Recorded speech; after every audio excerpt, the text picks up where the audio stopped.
চলুন শুরু করি ঘটনা। ঘটনা যিনি পাঠিয়েছেন জুবাইর ইসলাম ভাই, উনি ঠিক যেভাবে পাঠিয়েছেন আমি সেভাবেই এই ঘটনাটি আপনাদের সামনে উপস্থাপন করার চেষ্টা করব ইনশাআল্লাহ। ঘটনাটি সুফিয়ান ভাইয়ের ভাষায় জুবাইর ইসলাম ভাই উপস্থাপন করেছেন, আমি সেভাবেই বলছেন সুফিয়ান ভাই। 2005 সালের শুরুর দিকের ঘটনা। আল্লাহ তাআলার অশেষ দয়ায় আমি প্যারানরমাল বিষয়গুলোর উপরে বেশ অভিজ্ঞ হয়ে উঠেছিলাম। মোটামুটি ভালো নাম করতে পেরেছি, আলহামদুলিল্লাহ। সব মিলিয়ে আমার দিন ভালোই কাটছিল। মাদ্রাসার শিক্ষক হিসেবে চাকরি পেয়েছি, মসজিদের মুয়াজ্জিন থেকে ইমামতির দায়িত্ব পেয়ে গেছি।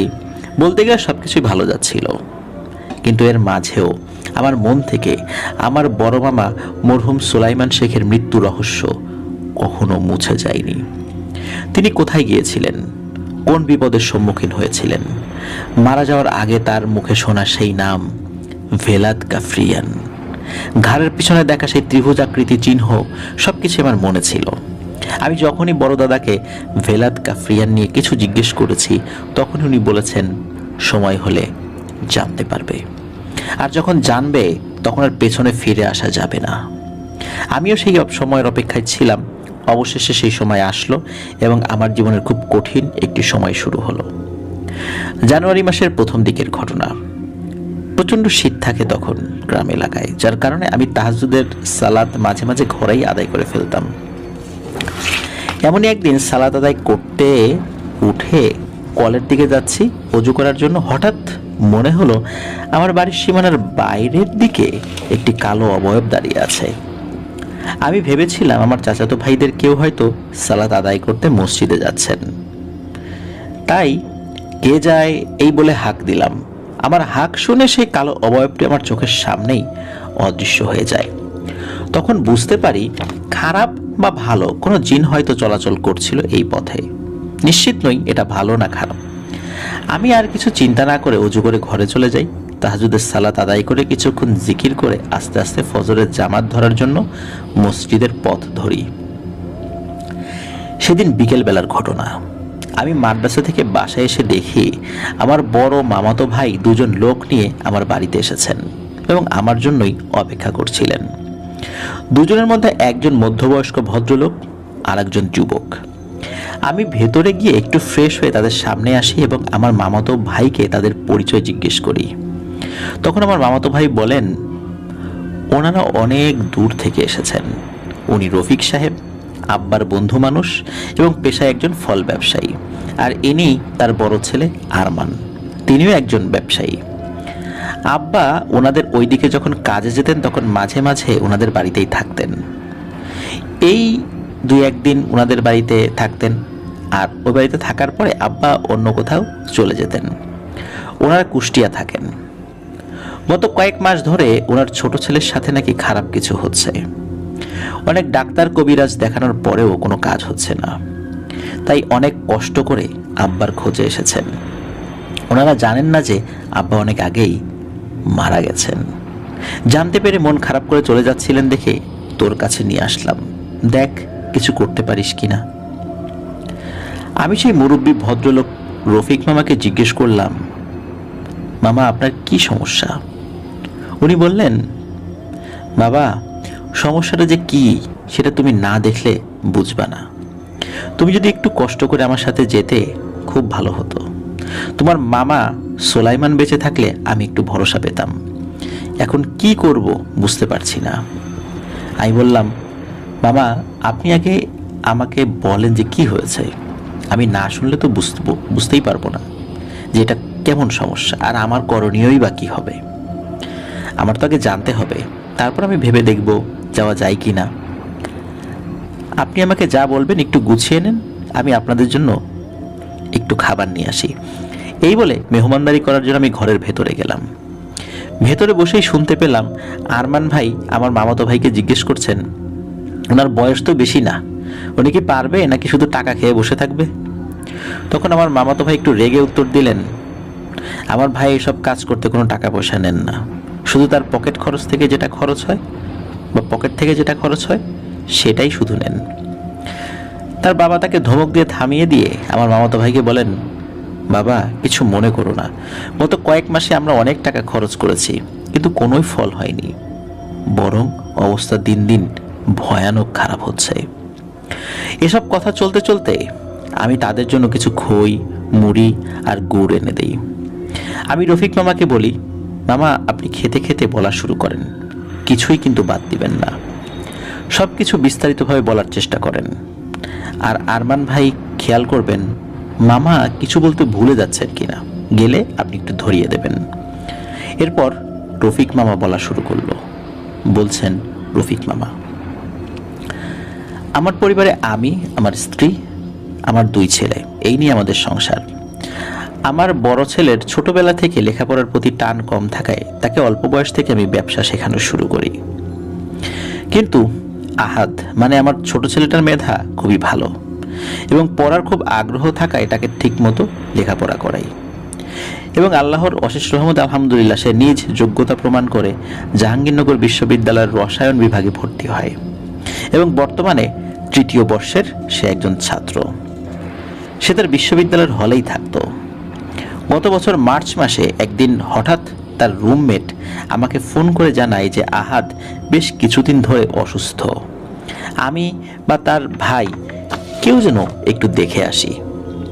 আহাদ মানা করায় সে এতদিন জানাতে পারেনি, কিন্তু আজকে হঠাৎ অবস্থা খারাপ হওয়ায় সে তাড়াতাড়ি ফোন করেছে। আমি দেরি না করে আরমানকে নিয়ে তাড়াতাড়ি ঢাকার উদ্দেশ্যে রওনা দেই। গিয়ে দেখি আমার ছেলেটা শুকিয়ে কাঠ হয়ে গেছে, তার চোখের নিচে কালি পড়ে গেছে, বিছানা আর তার শরীর আলাদা করা যাচ্ছে না, এমন একটা অবস্থা। আরমান আমাদের দেখে খুশি হয়, আবার কষ্টও পায়। আমার বড় ছেলে তার ভাইয়ের এমন অবস্থা দেখে বলে, ভাই তোর লেখাপড়া করা লাগবে না, অনেক হয়েছে, বাড়ি চল আগে, সুস্থ হয় তারপর আসবি। ভাইয়ের কথা শুনে আরমান না করে নাই, সে আমাদের সাথে যেতে রাজি হয়ে যায়। সেদিনই আমরা অল্প কিছুক্ষণ পরে রওনা দিয়ে ওকে নিয়ে বাড়িতে চলে আসি। বাড়িতে এসে ওকে কুষ্টিয়া সদরের বেশ কিছু ভালো ডাক্তার দেখাই, কিন্তু অনেক পরীক্ষা নিরীক্ষার পরেও কোনো রোগ ধরা পড়ল না। এর মাঝের একদিন রাতের ঘটনা, তখন রাত আনুমানিক 11টা বাজে। সেদিন আমার দোকান বন্ধ করে আসতে দেরি হয়ে যায়। বাড়ি আসার সময় আমি একটু দূর থেকে দেখি আমাদের গেটের বাইরে একজন বামনাকৃতির লোক দাঁড়িয়ে বাড়ির দিকে তাকিয়ে আছে। আমি একটু সামনে এগিয়ে আসতে সে আমার দিকে না তাকিয়ে ঘুরে উল্টো দিকে হাঁটা শুরু করে। বিষয়টা নিয়ে আমি তেমন কিছু চিন্তা করি না, আমার মনে হলো কোনো ভবঘুরে বা পাগল হতে পারে। এরপরে আমি বাড়ি ঢুকে পড়ি। বাড়ি এসে দেখি সবাই শুয়ে পড়েছে। আমি কাউকে না ডেকে অজু করে আমার ড্রয়িং রুমে এশার সালাত আদায় করতে দাঁড়াই। রুমের লাইট তখন বন্ধ ছিল। সালাত আদায়ের সময় আমার মনে হলো আমার পিছনে কেউ দাঁড়িয়ে আছে। যতক্ষণ আমি সালাত আদায় করছিলাম আমার ততক্ষণই মনে হলো পেছনে কেউ আছে। সালাম ফেরানোর পরে পেছনে তাকিয়ে দেখি না, কেউ তো নেই। যাই হোক, মনের ভুল ভেবে আমি উঠে খানাপিনা শেষ করে ঘুমাতে যাই। সেদিন রাতেই আহাদের চিৎকারে আমাদের বাড়ির সকলের ঘুম ভাঙল। দৌড়ে ছেলের ঘরে গিয়ে আমি আর তার মা দেখি সে মশারির ভেতর বসে চিৎকার করছে আর এদিক সেদিক কি যেন দেখার চেষ্টা করছে। ওর মা তাড়াতাড়ি কাছে গিয়ে ওকে শান্ত করার চেষ্টা করে। এর মাঝে ওর বড় ভাই আরমানও চলে আসে। একটু স্থির হলে তাকে জিজ্ঞেস করলাম, কি হয়েছে বাবা, এভাবে চিৎকার করলি কেন? আহাদ বলে, বাবা আমার মশারির বাইরে 1 হাত সমান কয়েকটা মাকড়সা ছিল, এতক্ষণ চারপাশে ঘুরছিল আর কেমন যেন বিশ্রী শব্দ করছিল। তোমরা আসার সাথে সাথে কোথায় যেন চলে গেল। আমি ভাবলাম অসুস্থ অবস্থায় ঘুমের মধ্যে হয়তো খারাপ স্বপ্ন দেখেছে। ওকে এটা বলেই বুঝিয়ে শুনি আবার ঘুমিয়ে যেতে বলি। আহাদও একটু পরে আবার শুয়ে পড়ে। আমরা রুমে চলে আসার পর ওর মা আমাকে বলে ছেলেকে যেন ভালো কোনো এক হুজুরকে দিয়ে ঝাড়িয়ে আনি। বিষয়টা আমার কাছেও মনে হলো যে হ্যাঁ, একটু ঝাড়ফুঁক করে আনা যায়। সকালবেলা তাই ছেলেকে নিয়েই আমি বের হই। সারা রাত্রে ওই সমস্যা ছাড়া কোনো সমস্যা হয়নি। আমাদের এলাকার মসজিদের ইমাম সাহেবের কাছে নিয়ে একটু ঝাড়ফুঁক করিয়ে আনি। এরপর থেকেই আমাদের বড় ধরনের সমস্যা শুরু হয়। যেদিন ইমাম সাহেবের কাছ থেকে নিয়ে আসি, তার পরের দিন মাগরিবের সালাতের সময় আমার স্ত্রী আমাকে মোবাইলে কল দিয়ে তাড়াতাড়ি বাসায় আসতে বলে। আমি দেরি না করে বাসায় চলে আসলাম। এসে দেখি সেই ইমাম সাহেব আমার বাসায় সোফায় বসে আছেন। তার বাম গাল চোখ সহ নিয়ে ফুলে উঠেছে। আমি তাকে আসার কারণ জিজ্ঞেস করতে সে বলে, রফিক ভাই, আপনার ছেলেকে ভালো কোনো হুজুর দেখান, ওর উপরে খারাপ কিছু আসর করেছে বলে আমার দৃঢ় বিশ্বাস। কারণ কাল আপনারা চলে আসার পর আমি কাজকর্ম শেষ করে জোহরের নামাজ পড়ে খাওয়া দাওয়া করে একটু বিশ্রাম নিচ্ছিলাম শুয়ে, তখন আমি স্বপ্নের মতো কিছু একটা দেখি। আমি দেখি একটা জলার মতো জায়গায় কিনারে একটি গাছের নিচে দাঁড়িয়ে আছি। একটা বামন আকৃতির মানুষ সেই গাছের সবচেয়ে নিচু ডালে পা পেঁচিয়ে উল্টো অবস্থায় ঠিক আমার মুখের সামনে তার মুখ, এই অবস্থায় তাকিয়ে বিশ্রীভাবে হাসছে। তার চেহারা এমন কুৎসিত যা বর্ণনা করা যাবে না। আমি আপনাকে কোনোভাবেই সেটা বোঝাতে পারবো না কি ভয়ানক চেহারা ছিল সেটার। ভয়ে আমার ঘুম ভেঙে যায়। আমি উঠে দোয়া দরুদ পড়তে থাকি। এরপর সারাদিন কর্মব্যস্ততাই কেটে যায়। রাত্রে এশার সালাত পড়ে যখন বাসায় আসি, তখন আমার বাড়ি থেকে অল্প কিছু দূরে একটা জাম গাছ আছে, সেদিক দিয়ে আসছিলাম। হঠাৎ গাছের নিচ দিয়ে আসার সময় আমার পেছন থেকে ফিসফিস করে কেউ বলে ওঠে, আর না। এটা শুনে আমি পেছনে ফিরতে কেউ একজন সজোরে আমার গালে চড় দেয়। আমি এত ব্যথা পাই যে ওই জায়গায় বসে পড়ি গাল ধরে। সারা জীবনে এত জোরে আঘাত মনে হয় আমি কখনো পাইনি।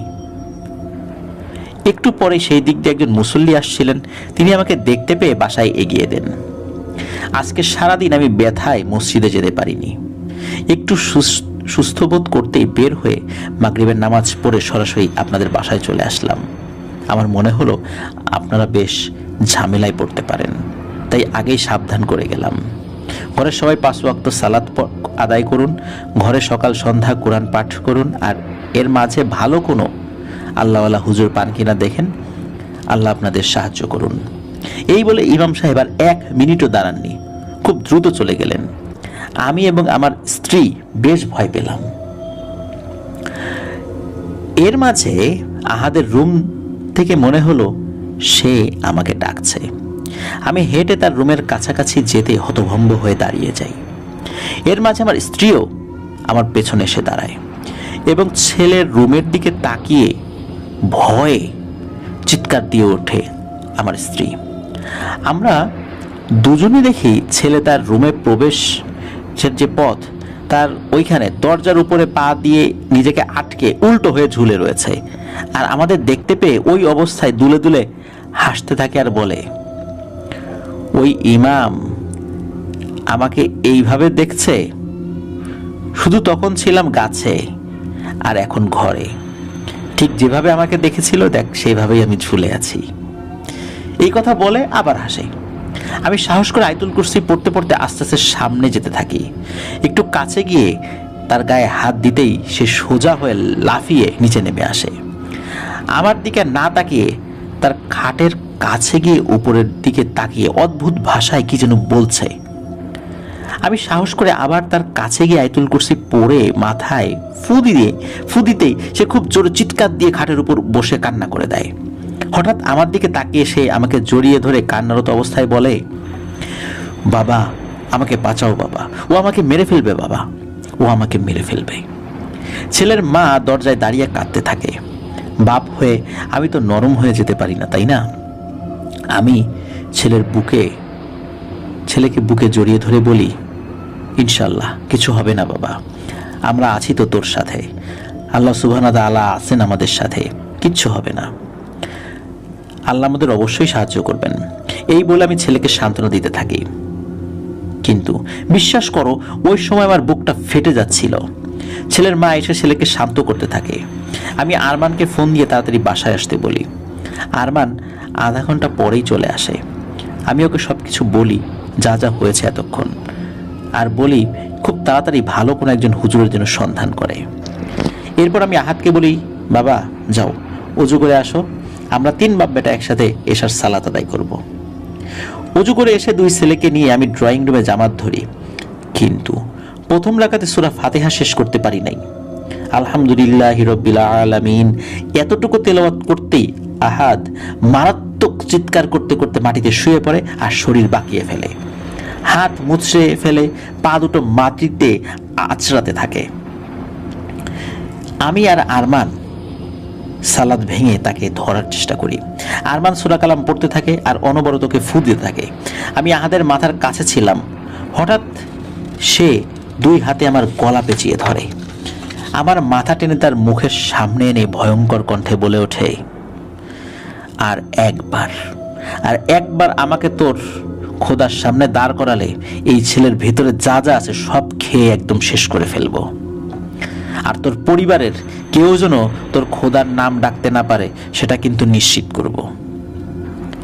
এরপরে আহাদ আমার দিকে আর আরমানের দিকে তাকে খুব খারাপ ভাষায় গালিগালাজ করতে থাকে, আর একটু পর পর আকাশের দিকে তাকে কি ভাষায় কিছু একটা যেন বলতে থাকে। শুনে মনে হয় কাউকে কোনো কিছুর জন্য বিচার দিচ্ছে। আরমান আর আমি দুজনেই তখন দোয়া কালাম পড়তে থাকি।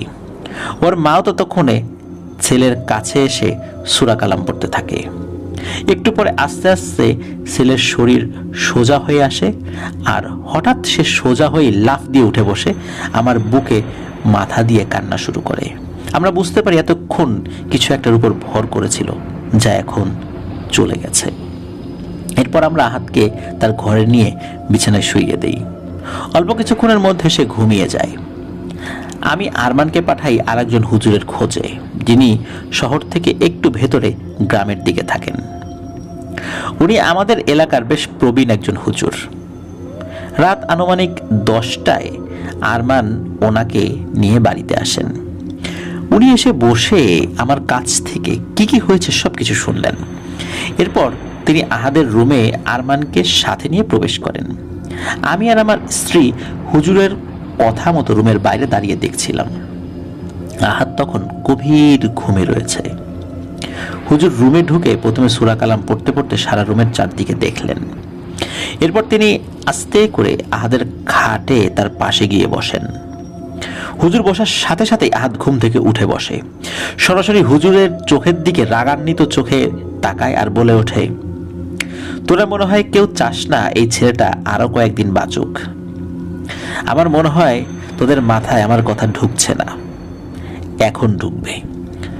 এই বলেই আহাদ আমাদের সবার সামনে খাটের উপরে উঠে দাঁড়িয়ে তার জামা খুলে ফেলে এবং নিজের হাতের নখ দিয়ে নিজের শরীর আঁচড়াতে থাকে।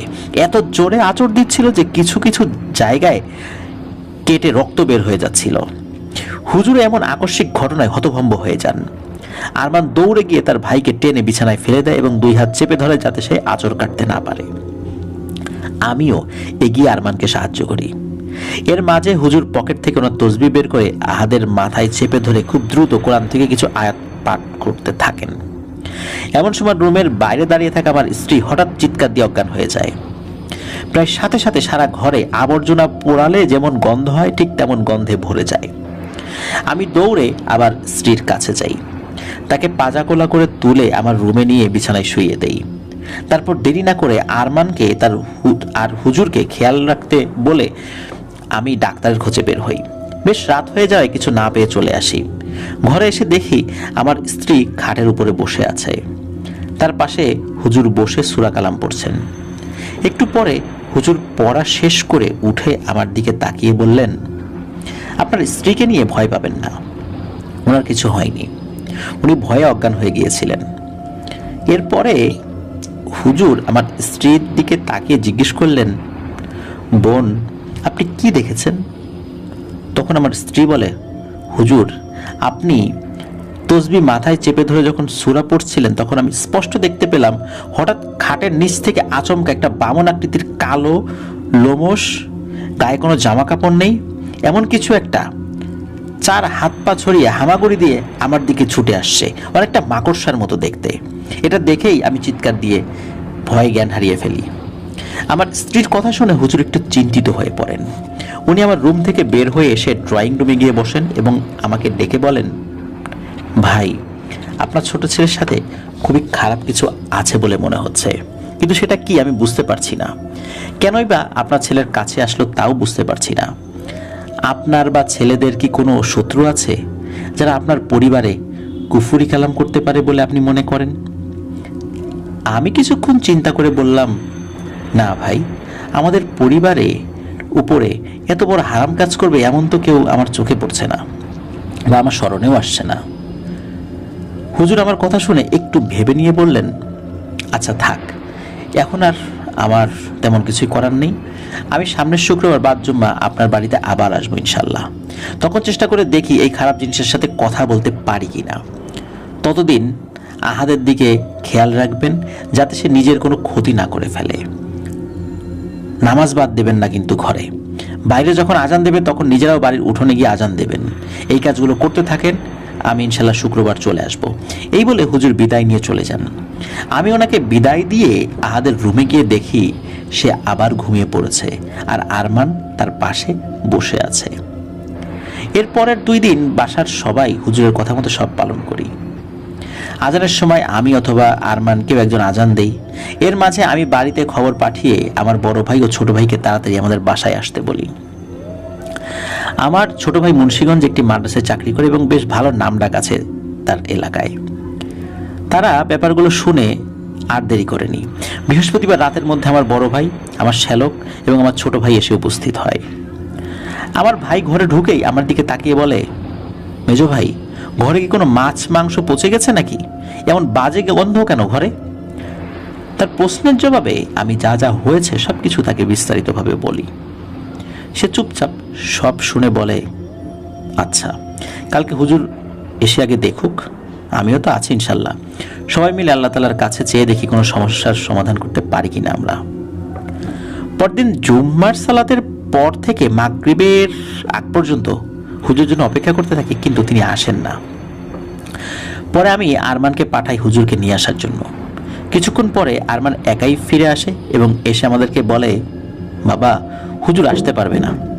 গত 2 দিন আগে মোটরসাইকেলের সাথে ধাক্কা খেয়ে বেশ আহত হন, এখন সদর হসপিটালে ভর্তি আছেন। এই কথা শুনে আমাদের সবার খারাপ লাগে, কারণ ওই হুজুরকে সবাই খুব ভালোবাসে। উনি খুবই একজন ভালো মানুষ। কিন্তু হঠাৎ করে এমন অ্যাক্সিডেন্ট কেন হলো? এটা কি কাকতালীয় নাকি দুর্ঘটনা, না অন্য কোনো ব্যাপার রয়েছে? আমরা বুঝতে পারছিলাম না। যাক, এরপরে আমার ছোট ভাই আমাকে বলে, মেজো ভাই, আপনি চিন্তা করবেন না, আমি দেখছি কি করা যায়। এরপরে সে বাইরে চলে যায় এবং সাথে কিছু জিনিস কিনে নিয়ে আসে। তার মধ্যে ছিল সুজি দানা, লবণ, মধু আর সরিষার তেল।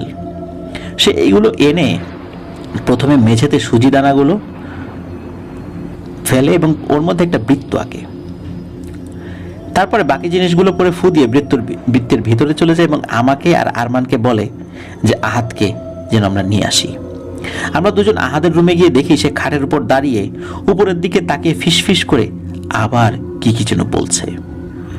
আমার রুমে ঢুকে তার গায়ে হাত দিতেই সে ফিসফিসানি থামিয়ে আমাদের দুজনের দিকে তাকিয়ে হেসে উঠে বলে, কিরে, আমাকে ধরে নিয়ে যেতে আসছিস নাকি?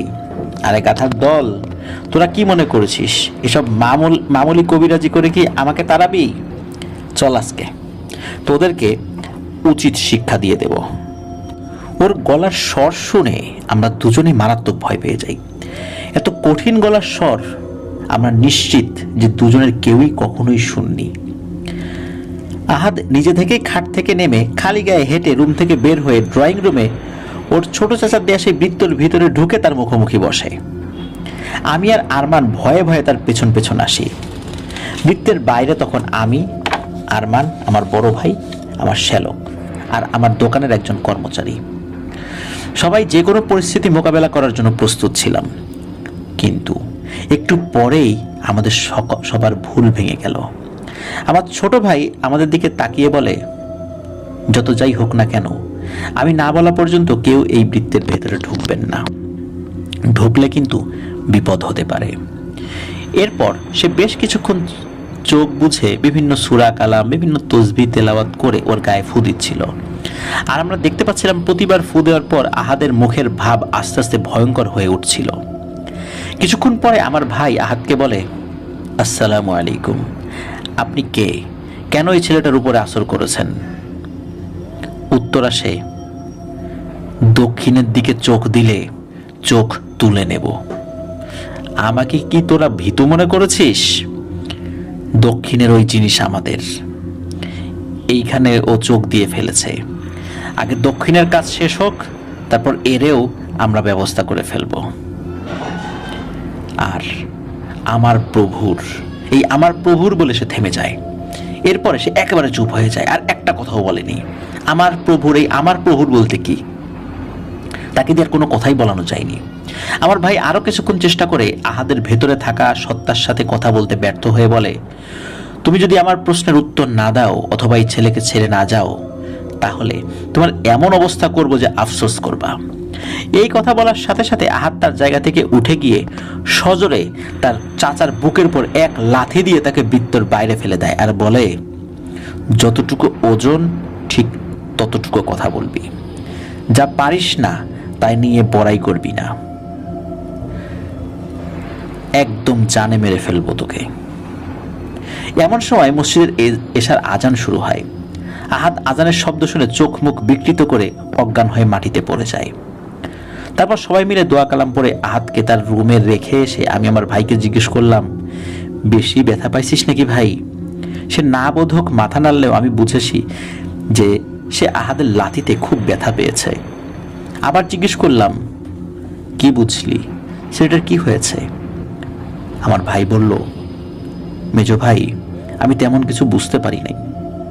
আহাদের ভেতর থেকে যে কথা বলেছে সে কিছু একটা ইঙ্গিত দিছে, কিন্তু আমি বুঝতে পারতেছি না যে সেটা কি।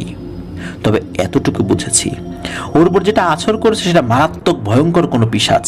কারণ ওর উপর আমি যেসব দোয়া কালাম পরে রুকিয়া করেছি তাতে কম শক্তিশালী অনেক জিনও মারা যায়, কিন্তু এ তো কোনো পাত্তাই দিল না। আমার দ্বারা এর থেকে বেশি কিছু করা সম্ভব না। এরপরে আমার ভাই আরো কয়েকজনকে নিয়ে বাড়িতে আসেন, তারাও দেখেন, বিভিন্নভাবে চেষ্টা করেন, কিন্তু সেই দিনের পর থেকে এখন পর্যন্ত আহাদের মুখ দিয়ে কোনো কথাই বের করা যায়নি। আমিও গত কয়েক মাস যাবৎ বেশ কিছু কবিরাজ এনে দেখিয়েছি, কিন্তু কোনো কিছুতেই কিছুই হয় না, বরং দিন দিন আহাদের অবস্থা খারাপ হয়ে গেছে। এখন তো বলতে গেলে সে একদম পাগল হয়ে গেছে, কারোর সাথে কোনো কথা নেই, সারাদিন উপরের দিকে তাকিয়ে ফিসফিস করে, খাবার দিয়ে আসলে মাছ মাংস ছাড়া কিছুই খায় না, তাও খায় কেমন যেন জন্তুদের মতো। তার রুম নোংরা করে খুবই অবস্থা খারাপ করে ফেলেছে। কেউ কাছে গেলে মারতে যায়, কামড়াতে যায়, সারা রাত জেগে থাকে, একা একা কথা বলে, হাসে, আর ফজরের একটু আগে ঘুমায়। সে ঘুমালে তার মা গিয়ে রুম পরিষ্কার করে আসে, তখন আমরা কেউ একজন পাহারা দেই। এমন খারাপ অবস্থা আমাদের ঘরে, কি আর বলবো। বর্তমানে তাকে তার রুমে তালাবদ্ধ করে রাখতে হচ্ছে। সে যাকে সামনে পাচ্ছে তাকেই মারধর করছে, এমনকি আমি বা তার মাও বাদ যাচ্ছি না। রাত হলেই আমাদের সারা ঘরে মনে হয় কে যেন হেঁটে বেড়ায়, সারা ঘরে দুর্গন্ধ আর ফিসফিসানি শোনা যায়। আমরা খুব আতঙ্কে একটা একটা করে দিন পার করছি। হঠাৎ গতকাল বিকেলে আমার স্ত্রী আমাকে বলে, এত দুনিয়ার কবিরাজ এনে ঘরে উঠাইছো, অথচ একবারও সোলাইমান ভাইয়ের কাছে যেতে পারো নাই? সোলাইমান ভাই এসব কাজ তো করে কতদিন যাবত, তুমি একটু কষ্ট করে সোলাইমান ভাইয়ের বাড়িতে গিয়ে দেখো ওনাকে আনতে পারো কিনা। উনি তো এইসব কাজে অনেক পুরনো মানুষ, গিয়ে কথা বলে দেখো। তুমি সামনাসামনি গিয়ে বললে উনি না করবে না। আমার কেন জানি মনে হচ্ছে, জানি না, তবে সোলাইমান ভাইয়ের কাছে গেলে হয়তো ইনশাল্লাহ কোনো সমাধান পাওয়া যাবে। অনেক দিন ধরে যোগাযোগ না থাকায় আসলে এতদিন আমার সোলাইমান ভাইয়ের কথা মাথায় আসে নাই। আমার স্ত্রী বলার পরেই মনে পড়লো, তা না হলে অনেক আগেই আসতাম।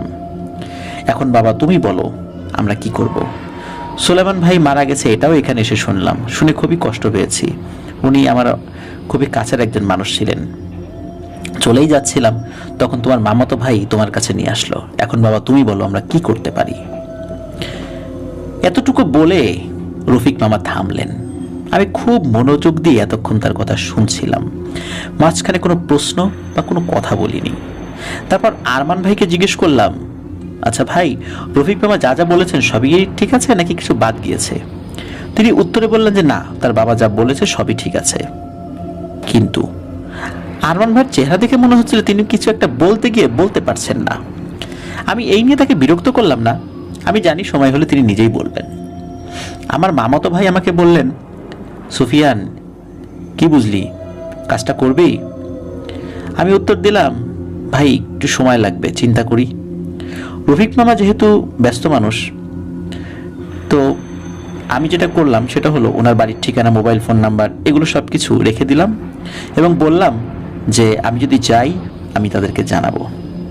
এরপর ওনাদেরকে বিদায় দিলাম, ওনারা চলে যান। আমার মামাতো ভাই তাদেরকে এগিয়ে দিয়ে আসেন। আমার আসলে একটু আলোচনা করার দরকার ছিল বিষয়টা নিয়ে।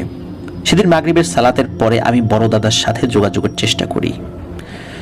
এশার সালাতের পর রেহমান, যিনি একজন দাদার অনুগত জিন, তিনি এসে জানালেন যে বড় দাদা মধ্যরাতে আসবেন আমার সাথে দেখা করতে।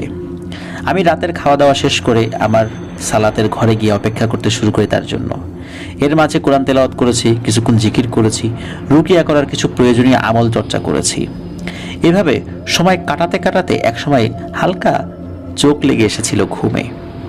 কতক্ষণ ঘুমিয়েছি জানি না, হঠাৎ ঘুম ভেঙে দেখি বড় দাদা আমার নামাজের চৌকিতে বসে আছেন এবং তসবিহ পড়ছিলেন। আমি উঠে বসে ওনাকে সালাম জানাই। উনি আমার দিকে তাকিয়ে একটু হেসে সালামের উত্তর জানালেন। তারপর জিজ্ঞেস করলেন, কি হয়েছে আবু সুফিয়ান, হঠাৎ দেখা করতে চাইলে কেন, কোনো সমস্যা? আমি এরপর ওনাকে রফিক আমার কাছ থেকে শোনা সব ঘটনা বিস্তারিতভাবে বলি। উনি মনোযোগ দিয়ে সব শুনলেন। আমি এটাও বললাম যে ওনার বড় ছেলেকে দেখে মনে হচ্ছিল যে কিছু বলতে চাচ্ছে কিন্তু ভরসা পাচ্ছিল না, তা কিছু একটা মনে করে বলেনি। বড় দাদা সব শুনলেন চুপচাপ। এরপর আমাকে বললেন, তোমার সব কথাই বুঝলাম, কিন্তু রুকিয়ার সময় ওই জিনের বলা কথাটা বুঝলাম না। দক্ষিণের ওই জিনিস তাদের, এটার মানে কি? দক্ষিণের দিকে চোখ দিলে ক্ষতি করবে, আমি এই জিনিসটা বুঝতে পারছি না, সময় দাও, আমি খোঁজ নিয়ে দেখি আগে। আমি জিজ্ঞেস করলাম, বড় দাদা আপনার কি মনে হয় কুফরি করা হয়েছে ছেলেটার উপরে? তিনি উত্তর দিলেন, মনে হয় না, ওর উপর কোনো ব্ল্যাক ম্যাজিক করা হয়েছে। এরপর তিনি উঠে পড়েন, যাওয়ার সময় বলেন, আগে খোঁজ খবর জানতে দাও, এর আগে কাউকে কথা দিয়ে ফেলো না। এই বলে তিনি বের হয়ে গেলেন। পরের কয়েকদিন বড়দাদার কাছ থেকে আমি কোনো খোঁজ খবর পাইনি, তিনিও আসেননি। প্রায় 8 দিনের মাথায় এশার সালাতের পরে বাড়ি ফেরার সময় রাস্তার এক পাশে নির্জন জায়গায় রেহমান ভাইকে দাঁড়িয়ে থাকতে দেখি। আমি সালাম দিলে সালামের উত্তর দিয়ে তিনি জানালেন, আগামীকাল রাত্রে আপনার সাথে আমাদের সর্দার মানে বড় দাদা দেখা করতে আসবেন। আপনার নতুন কাজের তথ্য সংগ্রহ করতে আমাদের অনেক কষ্ট এবং সময় লেগেছে। কেন এবং কি খবর আমরা সংগ্রহ করেছি সেটা বড় দাদা মানে আমাদের সর্দার আপনাকে বলবেন। আমাকে শুধু বলা হয়েছে আপনাকে যেন জানিয়ে দেই যে আগামীকাল সর্দার আপনার সাথে সাক্ষাৎ করবেন। আমি কোনো প্রশ্ন করার আগেই রেহমান ভাই সেখান থেকে চলে যান। আমি কিছুক্ষণ ওই জায়গায় দাঁড়িয়ে চিন্তা করতে থাকি যে বড় দাদার মতো এত বিচক্ষণ, বয়স্ক, অভিজ্ঞ এবং ক্ষমতাবান একজন জিনের পক্ষেও এতদিন লেগেছে শুধু খবর সংগ্রহ করতে। জানি না কেন জানি মনের ভেতর খুব খুঁতখুত করছিল। মনে হচ্ছিল আল্লাহ সুবহানাহু ওয়া তাআলার সামনে কঠিন পরীক্ষার সম্মুখীন করবেন। এসব ভাবতে ভাবতে আস্তে আস্তে হেঁটে বাড়ি চলে আসি। পরদিন যতটুকু মনে পড়ে বৃহস্পতিবার ছিল। চেষ্টা করি প্রতি বৃহস্পতিবার এবং সোমবার আমার নবীর সুন্নাহ নফল সওম রাখতে মানে রোজা রাখতে। সেদিনও রোজা রেখেছিলাম। সারাদিন অন্য সব দিনের মতো কর্মব্যস্ততায় কেটে যায়। রাতে খাওয়া দাওয়া শেষ করে আমি আমার সালাতের ঘরে চলে যাই মানে নামাজের ঘরে চলে যাই। অপেক্ষা করতে থাকি বড় দাদার আগমনের। একসময় সারা ঘরে সুন্দর আতরের গন্ধ নিয়ে তিনি প্রবেশ করেন। আমি তখন জিকির করছিলাম। তিনি আমার ঘরে ঢুকতেই সালামের বিনিময় হলো আমাদের মাঝে। এরপর তিনি আমার পাশে বসলেন এবং বললেন, আবু সুফিয়ান, আমি চাই আল্লাহর নাম নিয়ে তুমি এই কাজটি হাতে নাও। এই কাজটি করা খুবই জরুরি। যদিও কাজটি করতে তোমার অনেক কষ্ট হতে পারে, তবে সারা জাহানের মালিক মহান আল্লাহ সুবহানাহু ওয়া তাআলার দয়ায় আমার বিশ্বাস তুমি এই কাজটি করতে পারবে। কয়েকটি পরিবার খুব খারাপ সময় এর মধ্যে দিয়ে যাচ্ছে এবং খারাপ এক শক্তির কুনজরে পড়তে যাচ্ছে। 2টি পরিবার ইতিমধ্যে আক্রান্ত হয়েছে। আমি বড় দাদার কথা কিছু বুঝতে পারছিলাম না। আমি ওনাকে বললাম, বড় দাদা আমাকে একটু ভেঙে বলুন, আমি আসলে বুঝতে পারছি না যে আপনি কি বোঝাতে চাইছেন। এরপর বড় দাদা আমাকে যা বললেন তার সারমর্ম হলো এই যে রফিক মামার পরিবারের কাউকে কোনো কুফরি কালামের দ্বারা কোনো ক্ষতি করা হয়নি। আসল সমস্যা ওনার ছেলের সাথেও হচ্ছে না। আসল সমস্যা হচ্ছে ফারজানা নামের এক মেয়ের সাথে, যে আহাদের সাথে একসাথে লেখাপড়া করে এবং একজন আরেকজনকে পছন্দ করে। খারাপ ধরনের কুফরি করা হয়েছে ওই ফারজানা নামের মেয়েটাকে। এটা এত শক্তিশালী জাদু যে ওই মেয়ে জাদুর প্রভাবে মারা যাবে না, কিন্তু সে আস্তে আস্তে মানসিক ভারসাম্য হারিয়ে ফেলবে এবং আমৃত্যু সে শক্তিশালী একদল পিশাচের কবলে জিম্মি হয়ে থাকবে। এই মেয়েকে যারাই ভালোবাসবে, এমনকি তার পরিবারের লোকজনও যারা তাকে আদর করবে, তার আত্মীয় স্বজন, সবাই ওই পিশাচদের দ্বারা একজন একজন করে আক্রান্ত হবে এবং আস্তে আস্তে মৃত্যুর দিকে এগিয়ে যাবে। এই কুফরির পরিণাম হলো এই মেয়েকে যে ভালোবাসবে এমন কেউ পৃথিবীতে বেঁচে থাকবে না। তার সারা জীবন মানসিক ভারসাম্যহীন অবস্থায় একা একা কাটাতে হবে এবং একটা পর্যায়ে মারা যাবে। এই ধরনের জাদু অনেক প্রাচীন এক কালো জাদু। এই জাদু করতে অনেক খারাপ জিনিসের দরকার হয়েছে, যা আমি বলতে পারছি না বলে দুঃখিত। তবে এতটুকু বলতে পারি, আল্লাহ তাআলার এই দুনিয়াতে যত হারাম জিনিস মানুষ করতে পারে তার মধ্যে সবচাইতে নিকৃষ্ট জিনিসগুলো দিয়ে এই জাদু করা হয়। এবং যে তান্ত্রিক বা কবিরাজ এই ধরনের জাদু করেছে, তারা এমন এক শয়তানের কাছ থেকে সেটা শিখেছে যে অনেক আগে থেকেই অভিশপ্ত। এই জাদুর প্রভাব শুরু হয়ে গেছে এবং এর প্রথম শিকার হয়েছে আহাদ। এসব কিছু জানার পরে আমি বড়দাদাকে জিজ্ঞেস করলাম, আপনি আমাকে এখন কি করতে বলেন? বড়দাদা বললেন, তুমি যত দ্রুত সম্ভব এই ছেলের রুকিয়া শুরু করো, কারণ তার উপরে পিশাচদের একজন খুব নির্যাতন করছে, আর বেশি দেরি করলে হয়তো তাকে বাঁচানো যাবে না। আগে এই ছেলেকে আল্লাহ তাআলার পবিত্র রহমতে সুস্থ করার চেষ্টা করো, এর পরের কাজ আমি তোমাকে ঠিক সময় জানাবো। তবে এতটুকু বলি, মহান রব্বুল আলামিন যদি তোমার প্রতি সহায় হন, তাহলে তুমি এই পরিবারগুলোকে বিপদের হাত থেকে রক্ষা করার সাথে সাথে নিজের একটি কাজও শেষ করতে পারবে ইনশাআল্লাহ। এর বেশি কিছু এখন আর জিজ্ঞেস করো না। সময় হলে একে একে সবকিছুই তোমাকে জানানো হবে, অথবা নিজেই জানতে পারবে। মনে অনেক প্রশ্ন থাকলেও আর কোনো প্রশ্নই করতে পারিনি তখন, কারণ আমি জানি এই বিষয়ে আর কোনো প্রশ্ন করলে বড়দাদা বিরক্ত হবেন। তাই প্রসঙ্গ পাল্টে রুকিয়া করার পদ্ধতি জেনে নিলাম। বড়দাদা চলে যাওয়ার আগে বললেন, সুফিয়ান, সামনে অনেক কঠিন কিছু সময় পার করতে হবে, মনে মনে প্রস্তুত হও। আর মনে রেখো, এই কাজে আমি এবং আমার সকল অনুসারীরা সকলে মিলে আল্লাহ সুবহানাহু ওয়া তাআলার রহমতে শেষ পর্যন্ত তোমার সাথে থাকবো ইনশাআল্লাহ। এই বলে বড়দাদা চলে গেলেন। আমি খুব চিন্তিত হয়ে পড়লাম, কারণ বড়দাদা স্পষ্টভাবে আমাকে জানাননি যে আমি কিসের বিরুদ্ধে লড়তে যাচ্ছি। এরপর আমি সালাত আদায় করার লক্ষ্যে মসজিদের উদ্দেশ্যে যাত্রা শুরু করি। বাড়ি থেকে বের হয়ে একটু মনে 10 কদম সামনে হয়তো বা গিয়েছি, যেতেই সালাম দিয়ে হামজা ভাই বড়দাদার অনুসারী একজন জিন, তিনি এসে আমার সামনে দাঁড়ান।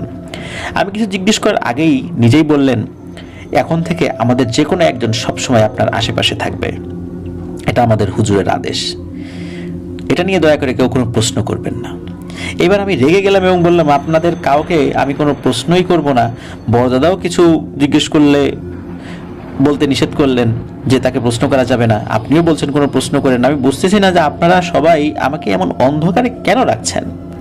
হামজা উত্তর দিলেন, সুফিয়ান, কিছু মনে করবেন না, আমি শুধু আদেশ পালন করছি। অনেক কিছু জানা সত্ত্বেও আপনাকে বলতে নিষেধ করেছেন আমাদের সর্দার, তাই বলতে পারছি না। আর আমরা আমাদের সর্দারের হুকুম পুঙ্খানুপুঙ্খভাবে অনুসরণ করি, তাতে আমাদের প্রাণ চলে গেলেও। আমি আর কথা না বাড়িয়ে অন্য প্রসঙ্গ ধরলাম। রুকিয়া বিষয়ে বেশ কিছু প্রশ্ন করে কিছু খুঁটিনাটি জেনে নিলাম। এরপর সালাত শেষে আস্তে আস্তে মামা বাড়ির দিকে পথ ধরলাম। মামাতো ভাইয়ের সাথে দেখা করে তাকে জানালাম।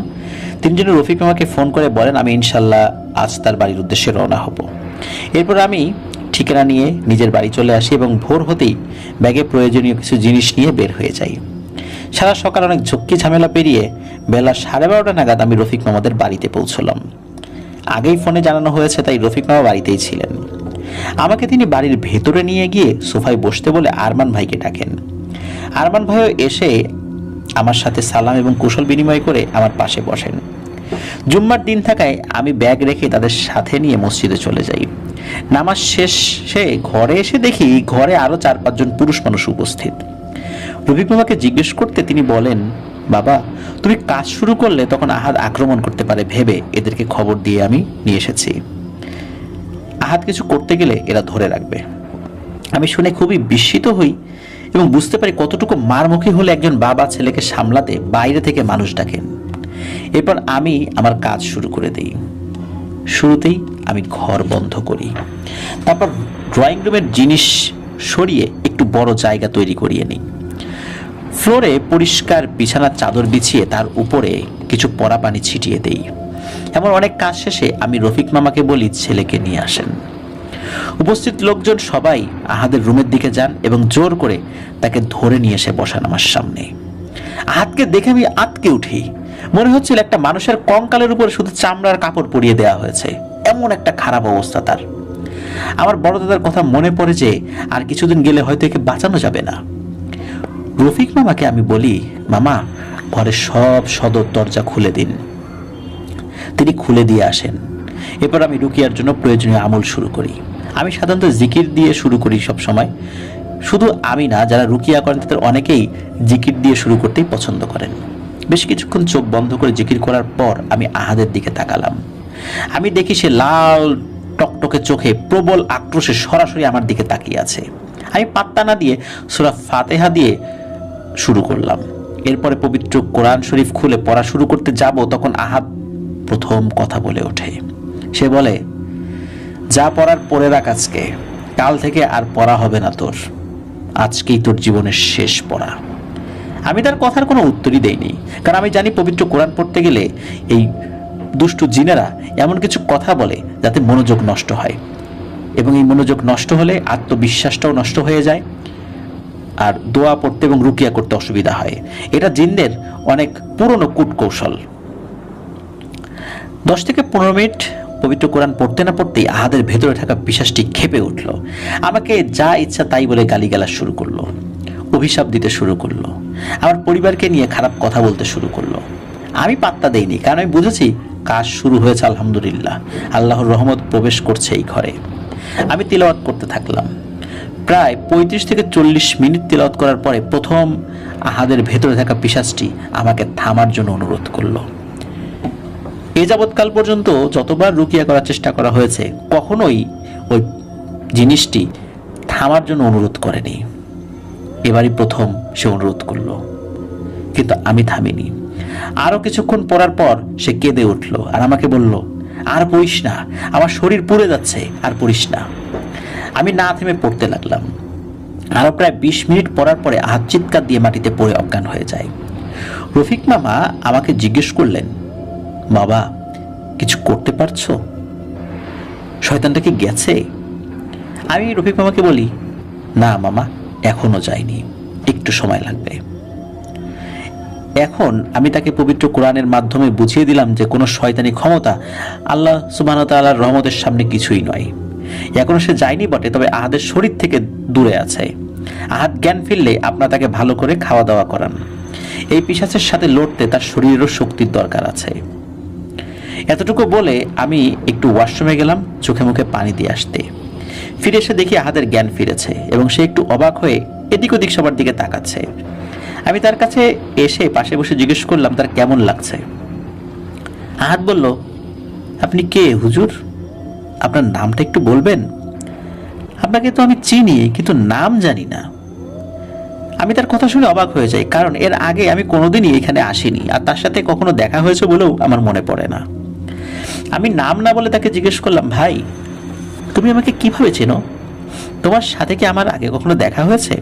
তখন আহাদ উত্তর দেয়, জানি না হুজুর, কিন্তু আপনাকে দেখে মনে হচ্ছে আমি আপনাকে কোথাও দেখেছি।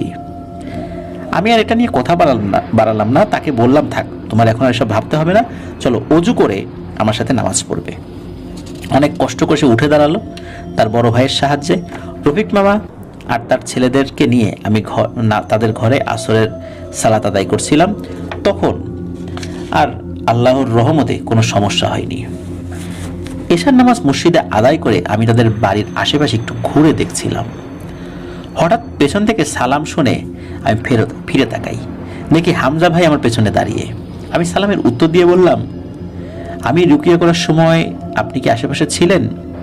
তিনি বললেন, হুজুর আমি তা আপনাকে আগেই বলেছি, আমাদের কেউ না কেউ সবসময় আপনার আশেপাশে থাকবে। আমার কাছে আপনার জন্য একটি বার্তা এসেছে। আমাদের হুজুরের মানে বড় দাদার কাছ থেকে। তিনি বলেছেন আজ রাত্রে আপনি যেন এই বাড়িতেই থাকেন এবং মধ্যরাতে আরেকবার আহাদের রুমেই রুকিয়া করেন। আমরা সবাই থাকবো তখন। মনে রাখবেন, এবার রুকিয়া করার সময় ছেলের ভাই বাদে কাউকে সাথে রাখতে পারবেন না। অবশ্যই আগে নিজেকে ভালোভাবে আল্লাহ তাআলার কালাম দ্বারা পবিত্র করে নেবেন। আমি সম্মতি জানালে হামজা ভাই চলে যান। খাওয়া দাওয়ার পরে আমার অনুরোধে সেদিন রাতে রফিক মামার সম্মতি নিয়ে আরমানের ঘরে রুকিয়া সেশন হওয়ার ব্যবস্থা করা হলো। আগেই ঘরের সবাইকে জানিয়ে দিয়েছি আরমান ভাই ছাড়া ওই সময়ে আমার সাথে কেউ থাকতে পারবেন না। সেভাবেই সবকিছু ঠিকঠাক ব্যবস্থা করা হলো। আহাদকে রাতের খাবার খাইয়ে আরমান ভাইয়ের রুমে ঘুম পাড়িয়ে দেওয়া হলো। আমি অপেক্ষা করছিলাম সঠিক সময়ের। এমন সময় আরমান ভাই আমতামতা করে আমার পাশে এসে বললেন, হুজুর, আপনাকে একটা কথা বলার ছিল। আমি তাকে জিজ্ঞেস করলাম, কি বিষয়ে? তিনি বললেন, হুজুর, আহাদের এইসব সমস্যা শুরু হওয়ার বেশ কিছুদিন পরে আমি একটি জিনিস খেয়াল করেছি। আহাদের ঘাড়ের পেছনে কিছুদিন যাবৎ কেমন যেন একটা দাগ পড়েছে। একটা দিন যাচ্ছে আর আস্তে আস্তে সেটা যেমন গাঢ় হয়ে ফুটে উঠেছে। আপনি একটু দেখলে ভালো হয়। আপনার সাথে দেখা করতে গিয়েছিলাম তখন বলতাম, কিন্তু ভরসা পাইনি। আমি বললাম, আচ্ছা, আমি দেখব। আপনি যান, অজু করে আসেন, আমাদের প্রায় সময় হয়ে যাচ্ছে। এ কথা বলার পর আরমান ভাই উঠে অজু করতে চলে যান। ঠিক তখনই প্রায় সাথে সাথে সারা ঘরে বিশ্রী পচা গন্ধে ভরে যায়। সাথে সাথে আমি আয়াতুল কুরসি পাঠ করতে করতে চেয়ার থেকে উঠে দাঁড়াই এবং রুমের সেই বৈদ্যুতিক আলোতেই দেখতে পাই আহাদ খাটে ঘুমাচ্ছিল। তার চারপাশে নিচে বেশ কয়েকটি বিশাল মাকড়সা খাটের চারপাশে ঘুরছে এবং মুখ দিয়ে সাদা সাদা এক জাতীয় তরল মুখ থেকে বের করে খাটের আশেপাশে মেখে দিচ্ছে। আমি এই দেখে একটু সামনে এগোতে যাব, এমন সময় আমার ঘাড়ের পেছন দিকে চেপে ধরে কেউ, যেন আমাকে প্রায় এক হাত শূন্যে তুলে ফেললো। আর কেমন জানি পেছন থেকে হিংস্র জানোয়ারের মতো আওয়াজ করছিল। হয়তো ওই অবস্থায় 10 থেকে 15 সেকেন্ড ছিলাম। হঠাৎ তখন রুমের দরজা খোলার আওয়াজ পাই এবং সাথে সাথে সেই সত্তাটি আমাকে ছেড়ে দেয়। মাটিতে পড়ে যাওয়ার আগে দেখলাম বামন আকৃতির কালো লোমশ কিছু একটা আমার পাশ দিয়ে প্রায় চোখের পলকে মাকড়সার মতো চার হাত পা ছড়িয়ে দ্রুত খাটের নিচের দিকে চলে গেল। আমি টের পেলাম আমার হাত ধরে কেউ একজন একটানে আমাকে দাঁড় করিয়ে দিলেন। পেছনে ফিরে দেখি হামজা ভাই, রেহমান ভাই, সাদিক ভাই সহ আরো প্রায় 5-6 জন। এরা সবাই বড় দাদার অনুগত জিন। তারা ঘরের ভেতরে প্রবেশ করলেন। আমি বেশ সাহস পেয়ে গেলাম আল্লাহর রহমতে। রেহমান ভাই বললেন, আর দেরি করা যাবে না, আপনি রুকিয়া শুরু করেন, বাকিটা আমরা দেখছি। আমি রেহমান ভাইয়ের কথা মতো পবিত্র কোরআন খুলে পড়তে শুরু করলাম। এমন সময় সামনে তাকিয়ে দেখি আহাদ খাটে উঠে দাঁড়িয়েছে এবং বলছে, এই হুজুর, এগুলো বন্ধ কর আর এদেরকে চলে যেতে বল, তা না হলে এই ছেলেকে এখানেই জানে মেরে ফেলবো। আমি কথা না শুনে পড়ে যেতে লাগলাম। এর মাঝে রেহমান ভাই সহ সবাই খাটের চারপাশ ঘিরে দাঁড়িয়ে গেছে, কিন্তু তারা কেউ খাটের উপরে যেতে পারছে না। সাদিক ভাই হঠাৎ বলে ওঠেন, হুজুর, আপনি পড়তে পড়তে বিছানায় উঠে তার কপালে পবিত্র কোরআন ছুঁয়ে দিন। একথা শুনে আহাদের ভেতরে থাকা সত্তাটি চিৎকার করে বলে ওঠে, খবরদার হুজুরের বাচ্চা, কাছে আসলে একে কিন্তু মেরে ফেলবো, তোর পুরো পরিবার ধ্বংস করে দেব। তুই জানিস না আমি কে, কিন্তু এরা কিন্তু ভালো করেই জানে যে আমি কে। এরা সবাই জানে। এই বেঈমানের দল, তোরা জানিস না যে আমার কিছু হলে তোরা কেউ তার কাছ থেকে বাঁচবি না? রেহমান ভাই বললেন, কার কাছ থেকে বাঁচবো না বাঁচবো সেটা তোর মতো নোংরা কারো কাছ থেকে আমরা শুনতে চাই না। আমরাও চাই তোর সেই নোংরা কুৎসিত প্রভু এবার বাইরে আসুক। অনেক খুঁজেছি তোদেরকে আমরা, কিন্তু এতদিন ধরে কাপুরুষ শয়তানের মতো লুকিয়েছিলি।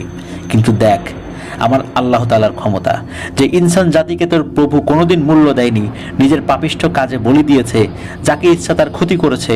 আর সেই ইনসানদের একজন মহান আল্লাহ তাআলার হেদায়েতপ্রাপ্ত একজন বান্দাকে দেখে তোর রূহ কেঁপে উঠেছে। ভেবে দেখ, মালাকুল মউত তোর সামনে আসলে কি করবি? তৈরি হ শয়তান। আমাদের উপরে আদেশ আছে তোকে এখন থেকে যেন জীবিত কোনোভাবেই আমরা কাজ করতে না দেই এবং এখান থেকে তোকে জীবিত বের হতে না দেই। সেইভাবে প্রস্তুত হয়েই আমরা এসেছি। ডাক তোর সেই কাপুরুষ প্রভুকে, দেখ তোকে আজ বাঁচাতে আসে কিনা। আমি রেহমান ভাইয়ের কথা কিছুই বুঝতে পারছিলাম না। আমি শুধুই পড়ে যাচ্ছিলাম আর এক পা করে সামনে যাচ্ছিলাম। হঠাৎ আহাত চিৎকার থামিয়ে বিছানায় লুটিয়ে পড়লো আর দেখলাম রেহমান ভাইরা সবাই তাদের পাঞ্জাবির ভেতর থেকে মোটা মোটা কিছু শেকল বের করে দাঁড়ালো। আমাকে হামজা ভাই বললেন, হুজুর, আপনার কাজ শেষ, আপনি কষ্ট করে ছেলেটাকে নিয়ে ঘর থেকে বের হয়ে যান। আমি দেরি করিনি, টেবিলের উপরে পবিত্র কোরআন শরীফ রেখে আহাদকে নিয়ে রুম থেকে বের হয়ে আসি। বাইরে এসে দেখি আরমান ভাই মেঝেতে অজ্ঞান হয়ে পড়ে আছেন, আর বাসার সবাই ঘুম। এত কিছু হয়ে যাচ্ছে, এদিকে কেউ কিচ্ছু টের পাইনি। আমি অবাক হলাম। আহাদকে আরমান ভাইয়ের পাশের সোফাতে বসিয়ে দিয়ে আমি উঠে দাঁড়াই। হঠাৎ আহাদের ঘাড়ে চোখ পড়তেই চোখ আটকে যায় আমার। আহাদের ঘাড়ের পেছনে উল্টো করে একটি ত্রিভুজের মতো আঁকা চিহ্নটি দেখে আমার মনে হলো আমি এটা আগেও দেখেছি, কিন্তু কোথায় মনে করতে পারিনি। এর মধ্যে মনে হচ্ছিল আরমান ভাইয়ের রুমের ভেতরে ভয়ঙ্কর রকমের মারামারি ধস্তাধস্তি হচ্ছে।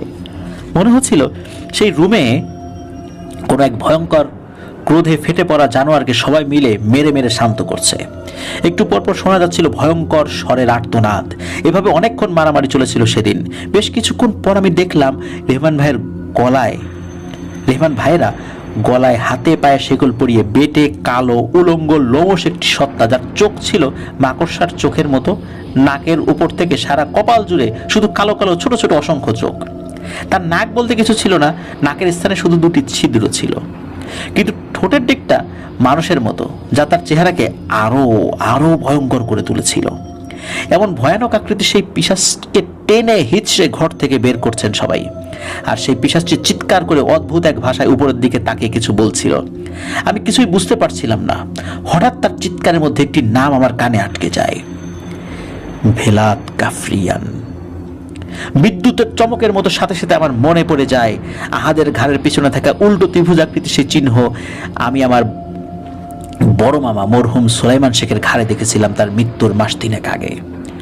তার মুখেও শোনা গিয়েছিল এই নাম, ভেলাত কাফরিয়ান।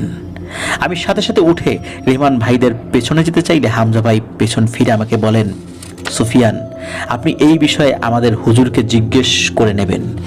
এখন আপনি এই পরিবারের বালা মুসিবত কেটে যাওয়ার জন্য কিছু আমল করে নিন, আমরা এই শয়তানকে হুজুরের কাছে নিয়ে যাচ্ছি। এই বলে ওরা সবাই বের হয়ে চলে যান। ওরা যাওয়ার 5 মিনিটের মধ্যে ঘরের সবার ঘুম ভাঙে। আমি বুঝতে পারি ওনাদের হয়তো রেহমান ভাইয়েরা ঘুম পাড়িয়ে রেখেছিলেন। আর আরমান ভাইয়ের রুমে গিয়ে দেখি সারা ঘরে ছোট বড় বিভিন্ন সাইজের মাকড়সা মরে পড়ে আছে, আর সারা ঘরে এদিক সেদিক ছোপ ছোপ রক্ত। এইসব দেখে বাড়ির সবাই ভয় পেয়ে যান। আমি তাদেরকে জানাই, আল্লাহ তাআলা আপনাদের পরিবারের উপর রহমত করেছেন, ভয় নেই, বিপদ ইনশাল্লাহ কেটে গেছে। আহাদকে নিয়ে গোসল করান, এতিম মিসকিনদের ভালো খাবারের সহিত আরও কিছু উপঢৌকন দিয়ে দিন আপনাদের সাধ্য অনুযায়ী। আপনাদের উপকার করতে গিয়ে যেই হুজুর বিপদে পড়েছেন তার চিকিৎসার ব্যবস্থা করুন, তাকে আর্থিকভাবে সাহায্য করুন, ইনশাল্লাহ আর কোনো সমস্যা হবে না। এরপরে আহাদ আলহামদুলিল্লাহ আল্লাহ তাআলার দয়াতে সুস্থ হয়ে উঠেছিল। রফিক মামার পরিবার আর কোনো সমস্যা হয়নি। কিন্তু আমার জীবনের কঠিন এক অধ্যায়ের সূচনা হয়েছিল এই ঘটনা থেকেই। আমি জানতে পারি বড় দাদার অধীনে পরবর্তীতে সেই পিশাচ জিনদের আইন অনুযায়ী, বা পিশাচের যে জিনটাকে আটক করা হয়েছিল, পিশাচকে জিনদের আইন অনুযায়ী বিচার করে সব সর্দারদের সম্মতিতে তাকে মৃত্যুদণ্ড দেয়া হয়েছিল। এরপরে আমি জড়িয়ে পড়ি ভেলাত কাফরিয়ান নামের এক ভয়ঙ্কর কাফের জিন সম্রাটের সাথে, যে নিজ জাতির কাছে সবচেয়ে ঘৃণিত এক প্রাচীন জিন। তার সাথে ভয়ানক এক সংঘর্ষের কারণে আমার জীবনের সবচেয়ে খারাপ কিছু সময় পার করতে হয়েছে, সেটি এখন আপনাদেরকে বলতে যাচ্ছি। রফিক মামার বাসার ঝামেলা শেষ করে আমার নিজ বাসায় চলে আসি। অপেক্ষা করতে থাকি কখন বড় দাদার সাথে দেখা হবে, কারণ অনেক প্রশ্ন আছে আমার মনে যার উত্তর জানা প্রয়োজন। প্রায় 3 সপ্তাহ পরে দেখা হয় বড় দাদার সাথে। উনি তাহাজ্জুদের সালাতের সময় আসেন। যতটুকু মনে পড়ে আমি তখন কোরআন শরীফ পাঠ করছিলাম। সুন্দর আতরের ঘ্রাণ পেয়ে আমি আয়াত শেষ করে পেছনে ঘুরে ওনাকে সালাম দিলাম। উনি সালামের উত্তর দিয়ে চুপ করে বসে রইলেন। আমি অপেক্ষা করছিলাম কখন উনি কিছু বলবেন। একটু পরে বড় দাদা আমাকে বললেন, তোমার মনে অনেক প্রশ্ন ঘুরছে আমি জানি, কিন্তু সব প্রশ্নের উত্তর দেয়া যাবে না আবু সুফিয়ান। যতটুকু তোমার জানা উচিত ঠিক তাই জানতে পারবে, এর বেশি না। আমি প্রশ্ন করলাম, বড় দাদা আমার কি জানার অধিকার নেই? তিনি বললেন, অধিকারের কথা না সুফিয়ান, বিষয়টি হচ্ছে গোপনীয়তা নিয়ে। এই মুহূর্তে আমি তোমাকে সব ভেঙে বলতে পারছি না, কারণ আমি জানতে পেরেছি যে শয়তানটার উপর তুমি রুকিয়া করে এসেছো সে কাফরিয়ানের খুব অনুগত এবং শক্তিশালী একজন অনুসারী। তাকে নিয়ে গিয়ে অনেক প্রশ্নের উত্তর আদায় করা হয়েছে। আহাদের কাজের মাধ্যমেও তুমি তুমিও আমাদের মতো কাফরিয়ানের সাথে এক যুদ্ধে নেমে পড়েছ, তাই তোমার খুব সাবধান থাকতে হবে। আমি জিজ্ঞেস করলাম, বড় দাদা আপনি কিছু করছেন না কেন এই বিষয়ে? বড় দাদা বললেন, তুমি হয়তো মনে করো জিনেরা অনেক কিছুর ক্ষমতা রাখে। আস্তাগফিরুল্লাহ, ভুলেও কোনোদিন এমন চিন্তা মাথায় আসতে দেবে না, এতে তোমার ঈমান দুর্বল হয়ে যাবে। মহান আল্লাহ রব্বুল আলামিন আমাদেরকে অল্প বিস্তার ফারাক করেছেন ইনসানদের কাছ থেকে, সেটা এমন বড় কিছু না। কিন্তু কিছু ইনসান আছে যারা জিনদেরকে সেই ফারাকটাকে অনেক বড় কিছু মনে করে, এবং নির্দিষ্ট কিছু শয়তান সেই মনে করার সুযোগ নিয়ে খারাপ হারাম কাজে লিপ্ত হয় এবং নির্দিষ্ট পাপিষ্ঠ বিপথে পরিচালিত কিছু মানুষের আনুগত্য গ্রহণ করে, নিজেদের শয়তানি কার্যক্রম দিনে দিনে বাড়াতে থাকে। এমনই এক শয়তানের নাম ভেলাদ কাফরিয়ান, যে নামের সাথে তুমি ভিন্ন ভিন্ন দুটি সময় পরিচিত হয়েছ, যার সম্পর্কে জানতে তুমি অনেক দিন অপেক্ষা করেছো। হ্যাঁ, তোমার মামার মুখে শোনা সেই নাম এবং আহাদের সাথে থাকা পিশাচের মুখে শোনা সেই নাম একই জিনের। সে একজন কাফির, পথভ্রষ্ট, অত্যাচারী, ক্ষতিকারক এক জিন। শুধু ইনসান জাতির ক্ষতি করেছে এমন না, সে আমাদের জাতির অনেক মুসলিম জিনকে নির্মমভাবে হত্যা করেছে।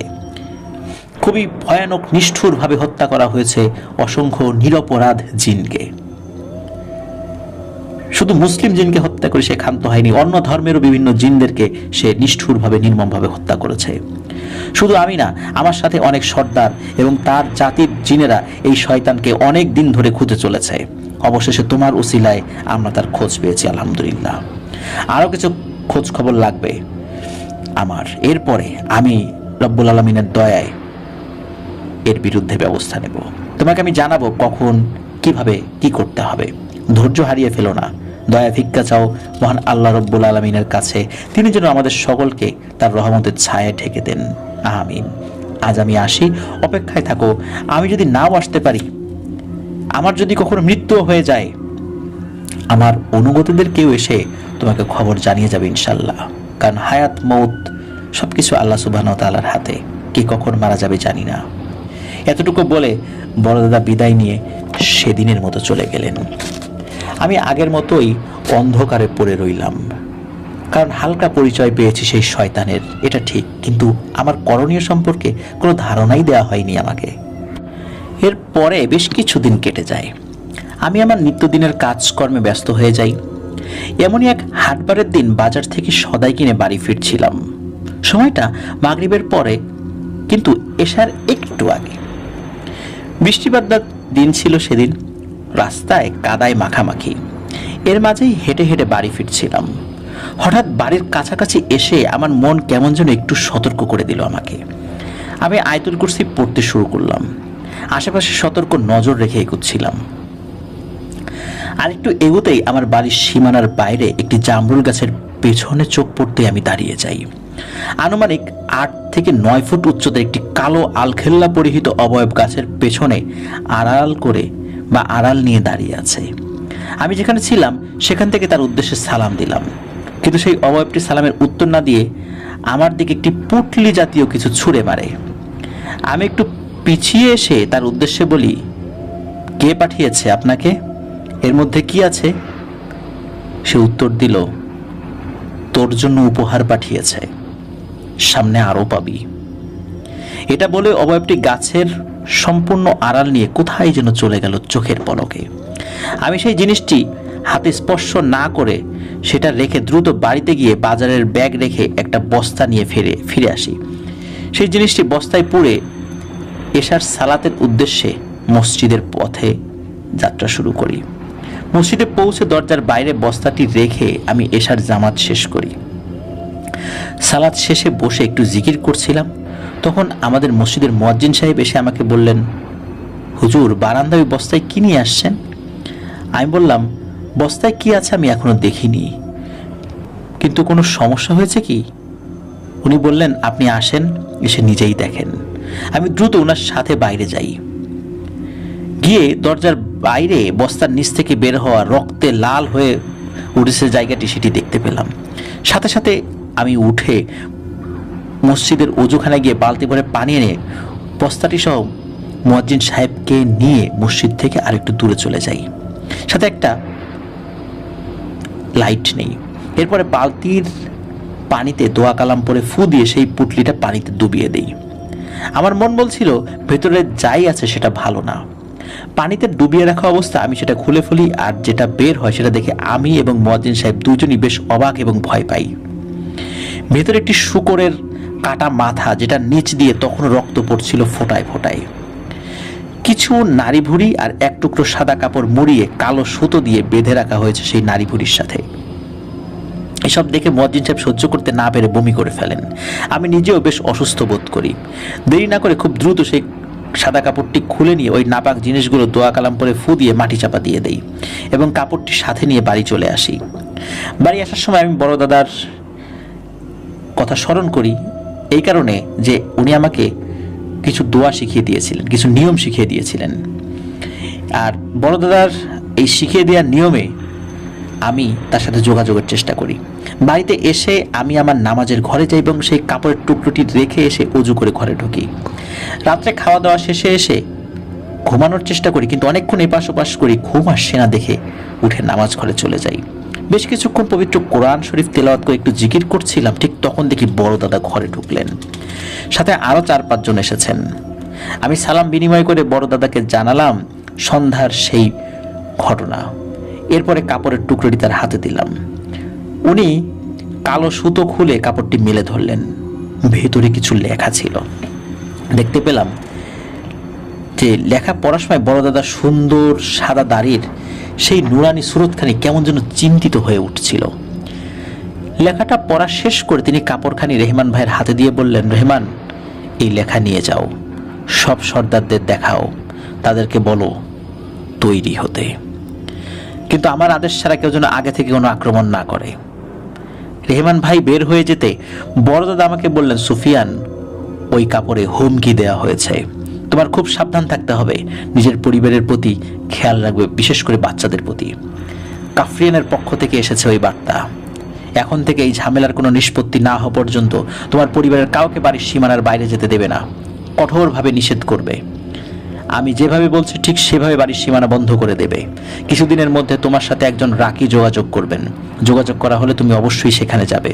চিন্তা করো না, তোমার অনুপস্থিতিতে তোমার পরিবারের হেফাজতের জন্য আমার অধীনস্থদেরকে আমি সেখানে মোতায়েন করব। বাকিটা সব কিছুই আল্লাহ সুবহানাহু ওয়া তাআলার হাতে, আর আল্লাহর রহমতের অপেক্ষায় থাকতে হবে আমাদের। আরও কিছুক্ষণের জন্য আমার অধীনস্থদেরকে এখানে রেখে দিচ্ছি, সবাই তোমার সাথে কথা বলবে। তো সকলের সাথে একে একে কথা হলো, বেশ অনেক বিষয় নিয়ে আলোচনা করা হলো সেদিন। এরপর বড় দাদা আমার সাথে সালাত আদায় করে সবাইকে নিয়ে চলে গেলেন। ঘুম আর হলো না আমার সেদিন। সকালে ফজরের সালাত আদায় করে বড় দাদা শেখানোর পদ্ধতিতে সারা বাড়ি বন্ধ করে দিলাম। খুব বিচলিত হয়ে পড়লাম, হঠাৎ এমনটা কেন হচ্ছে? আগেও তো অনেক সমস্যার সমাধান চেষ্টা করেছি, আল্লাহর রহমতে সমাধান হয়েওছে, সব যে পেরেছি তা না, কিন্তু এমন অবস্থায় তো পড়িনি কখনো। কিছুদিন আর অপেক্ষা করতে হলো না। সেদিন সকাল 10টার দিকে রফিক মামা আমাকে ফোন দিয়ে বললেন, আহাদ আমার সাথে দেখা করতে চায়। আমি রফিক মামাকে জানালাম, মামা, এই মুহূর্তে আমি বাড়ি থেকে বের হতে পারছি না, আপনি বরং আহাদকে পাঠিয়ে দিন আমার বাড়িতে। রফিক মামা না করেননি। ঠিকই সেদিন বিকালে আহাদ একজন হুজুরকে সাথে নিয়ে আমার বাড়িতে আসলেন। কুশল বিনিময় করে আমি আহাদকে জিজ্ঞেস করলাম, ওনাকে তো ঠিক চিনলাম না আহাদ। আহাদ বলল, সুফিয়ান ভাই, ওনার নাম আতাউল্লাহ সিদ্দিক, উনি পেশায় আপনার মতো একজন রাকি। উনি আমার পরিচিত এক মেয়ের চিকিৎসা করছেন, কিন্তু কোনোভাবেই পেরে উঠছেন না। ওই মেয়ের ভাইয়ের সাথে আমার কথা হওয়ার পর তিনি সিদ্দিক হুজুরের সাথে আমাকে পরিচয় করিয়ে দেন। আমি সিদ্দিক হুজুরকে আপনার কথা বলি, এটাও বলি আপনি কিভাবে আমার চিকিৎসা করে সারিয়ে তুলেছেন আল্লাহর রহমতে। আমার কথা শুনে সিদ্দিক ভাই আপনার সাথে দেখা করতে চান, তাই নিয়ে এলাম ওনাকে। সুফিয়ান ভাই, আপনি দয়া করে মেয়েটিকে সারিয়ে তোলার ব্যবস্থা করেন। আমি আহাদকে জিজ্ঞেস করলাম, মেয়ের নাম কি ফারজানা? আমার প্রশ্নে আহাদ বেশ লজ্জা পেল। আমি একটু হেসে সিদ্দিক ভাইয়ের দিকে তাকিয়ে জিজ্ঞেস করলাম, ভাই কি হয়েছে বলুন, কি এমন সমস্যা হয়েছে যে আপনি রুকিয়া করতে পারছেন না? সিদ্দিক ভাই শুরু করলেন, ভাইজান, শুরুতে বলি আমি এসব কাজে নতুন না, অনেকদিন ধরেই জিনের সমস্যা নিয়ে কাজ করছি, কিন্তু এই ফারজানা মেয়েটার মতো সমস্যা আমি আগে কখনো দেখিনি। প্রথম দিন আমি যখন তার চিকিৎসা করতে যাই তখন সে কোনো কথাই বলেনি। আমার কোনো কথার উত্তরও দেয়নি। কিন্তু পরের দিন আমি যখন তাকে প্রশ্ন করি, সে আমার প্রশ্নের উত্তর না দিয়ে আমার পরিবারের সকলের তথ্য শুনিয়ে দিল আমাকে। এমনকি আমার পরিবারের যারা দূরে থাকে তারা কে কি করছে সেটা সহ। আমি ঘাবড়ালাম না, বুঝতে পেরেছি বেশ বদ এবং শক্তিশালী শয়তান এটা। তাই একটু ভিন্ন পথে রুকিয়া করার চেষ্টা করি। ঠিক তখন আমার মনে হলো অদৃশ্য গরম কিছু আমার ঘাড়ে চেপে ধরা হয়েছে। যন্ত্রণায় চিৎকার করে আমি সেখানেই মাটিতে ছটফট করি কিছুক্ষণ। ফারজানার পরিবারের লোকেরা আমাকে ধরে ঘরের বাইরে নিয়ে যান। বাইরে বের হতেই আমি একটু সুস্থতা বোধ করি। সেদিনের মতো আমি বাড়ি ফিরে যাই। বাড়ি ফিরে আসার পর আমার স্ত্রী লক্ষ্য করে আমার ঘাড়ের পেছনে এই চিহ্ন। এটা বলে সিদ্দিক ভাই তার ঘাড়ের পেছনের দিকটা আমাকে দেখালেন, সেই উল্টো করা ত্রিভুজ আঁকা। আমি একটু চিন্তায় পড়ে গেলাম। সিদ্দিক ভাই আবার বলতে শুরু করলেন, সেদিনের পর থেকে আমি নিজেও খারাপ স্বপ্ন দেখতে থাকি। রাতে ঘুমানোর সময় শরীর বন্ধ করে ঘুমাই, কিন্তু কিছুই ঠিক হচ্ছে না। আমার উপকারী এক জিন আছেন, প্রথম দিন তাকে খোঁজ নিতে বলেছিলাম, কিন্তু তিনিও এরপরে আমার সাথে আর দেখা করেননি। আমি কয়েকবার তার সাথে যোগাযোগের চেষ্টা করেছি, কিন্তু পারিনি। গত 5 দিন আগে এশার সালাত আদায় করে যখন বাসায় যাচ্ছিলাম, পথে হঠাৎ কে যেন আমাকে খুব জোরে চড় দেয়। এত জোরে চড় দেয় যে আমি এখনো এই কানে ভালোভাবে শুনতে পাচ্ছি না। গত পরশু ফারজানার ভাই আমি যাচ্ছি না দেখে দেখা করতে আসেন আমার সাথে। তিনি আমার কথা শুনে আহাদের সাথে পরিচয় করিয়ে দেন এবং যোগাযোগ করিয়ে দেন। তারপর আমি এই যে আপনার সামনে। ভালো কথা, ফারজানার পরিবারের লোকের আমাকে বলেছিল ঘুমের ভেতরে সে কান্না করতে করতে জেগে উঠে ঘুম থেকে, আর ঘুম ভেঙে গেলে সে ঘরের কোনো একজন সদস্যের দিকে তাকিয়ে থাকে অনেকক্ষণ। মাঝে মাঝে তার ভাইয়ের দিকে, মাঝে মাঝে তার বাবার দিকে, আবার কখনো অন্য লোকের দিকে তাকিয়ে থাকে, আবার কখনো তার মায়ের দিকেও তাকিয়ে থাকে, অর্থাৎ নির্দিষ্ট কাউকে লক্ষ্য করে নয়। এতটুকু বলে সিদ্দিক ভাই থামলেন। আমি শুনলাম সবকিছু। মাথার ভেতর সব ঘোলাটে লাগছিল। মনে হচ্ছিল এতটুকু তথ্য যথেষ্ট নয়। আমি সিদ্দিক ভাইকে বললাম, ভাই আপনারা দুজন আজকে আমার বাড়িতেই থাকেন, আমি কালকে ইনশাল্লাহ আপনাদের দেখি কিছু জানাতে পারি কিনা। সিদ্দিক ভাই এবং আহাদ ভাই ছিলেন সেদিন, তবে আমার বাড়িতে না। সিদ্দিক ভাইয়ের এক আত্মীয় থাকেন পাশের গ্রামে, তার বাড়িতেই ওনারা দুজন ছিলেন। এদিকে আমি আসরের নামাজের পর থেকেই বড় দাদার সাথে যোগাযোগের চেষ্টা করি। রাত আনুমানিক 10টার দিকে মসজিদ বন্ধ করে বের হব, এমন সময় রেহমান ভাই আসলেন। মসজিদে তখন কেউ ছিলেন না। রেহমান ভাই আমাকে বললেন, সুফিয়ান ভাই, সর্দার আজকে আসতে পারবেন না, তিনি বেশ ব্যস্ত, অন্যান্য সর্দারদের সাথে বৈঠক করছেন খুবই জরুরি একটা বিষয়ে। যা বলার আমাকে বলুন, আমি জানিয়ে দেব। এরপর আমি সিদ্দিক ভাইয়ের বলা সবকিছু জানাই রেহমান ভাইকে, আর আমার করণীয় কি সেই বিষয়ে বড় দাদার কাছ থেকে কোনো উপদেশ দেয়া হয় কিনা সেই বিষয়ে জানাতে বলি। রেহমান ভাই সব শুনে চলে গেলেন। খবর নিয়ে তিনি এলেন শেষ রাতে, ফজরের একটু আগে। আমি মসজিদের দিকে যাচ্ছিলাম, তখন রেহমান ভাইকে দেখলাম মসজিদের পাশে দাঁড়িয়ে আছেন। সালাম বিনিময় শেষে তিনি বললেন, সুফিয়ান ভাই, হুজুর আপনাকে সেই মেয়ের বাড়িতে যেতে বলেছেন, তারপর রুকিয়া করে জানার চেষ্টা করবেন যে তার উপর আসর করা শয়তানের নাম। বিষয়টি কিন্তু মোটেও সহজ হবে না, তাই প্রয়োজন হলে এই পানি ব্যবহার করবেন। এটি জমজম কূপের পানি, এবং এই পানি হুজুর একজন আলেম ইনসান বন্ধু পড়ে দিয়েছেন। আর সিদ্দিক ভাইয়ের সেই জিনকে, যার নাম ইয়াসিন, জানিয়ে দিয়েন ইয়াসিনকে শহীদ করা হয়েছে। সে আর কখনোই তার কাছে আসবে না, তার ডাকে সাড়া দেবে না।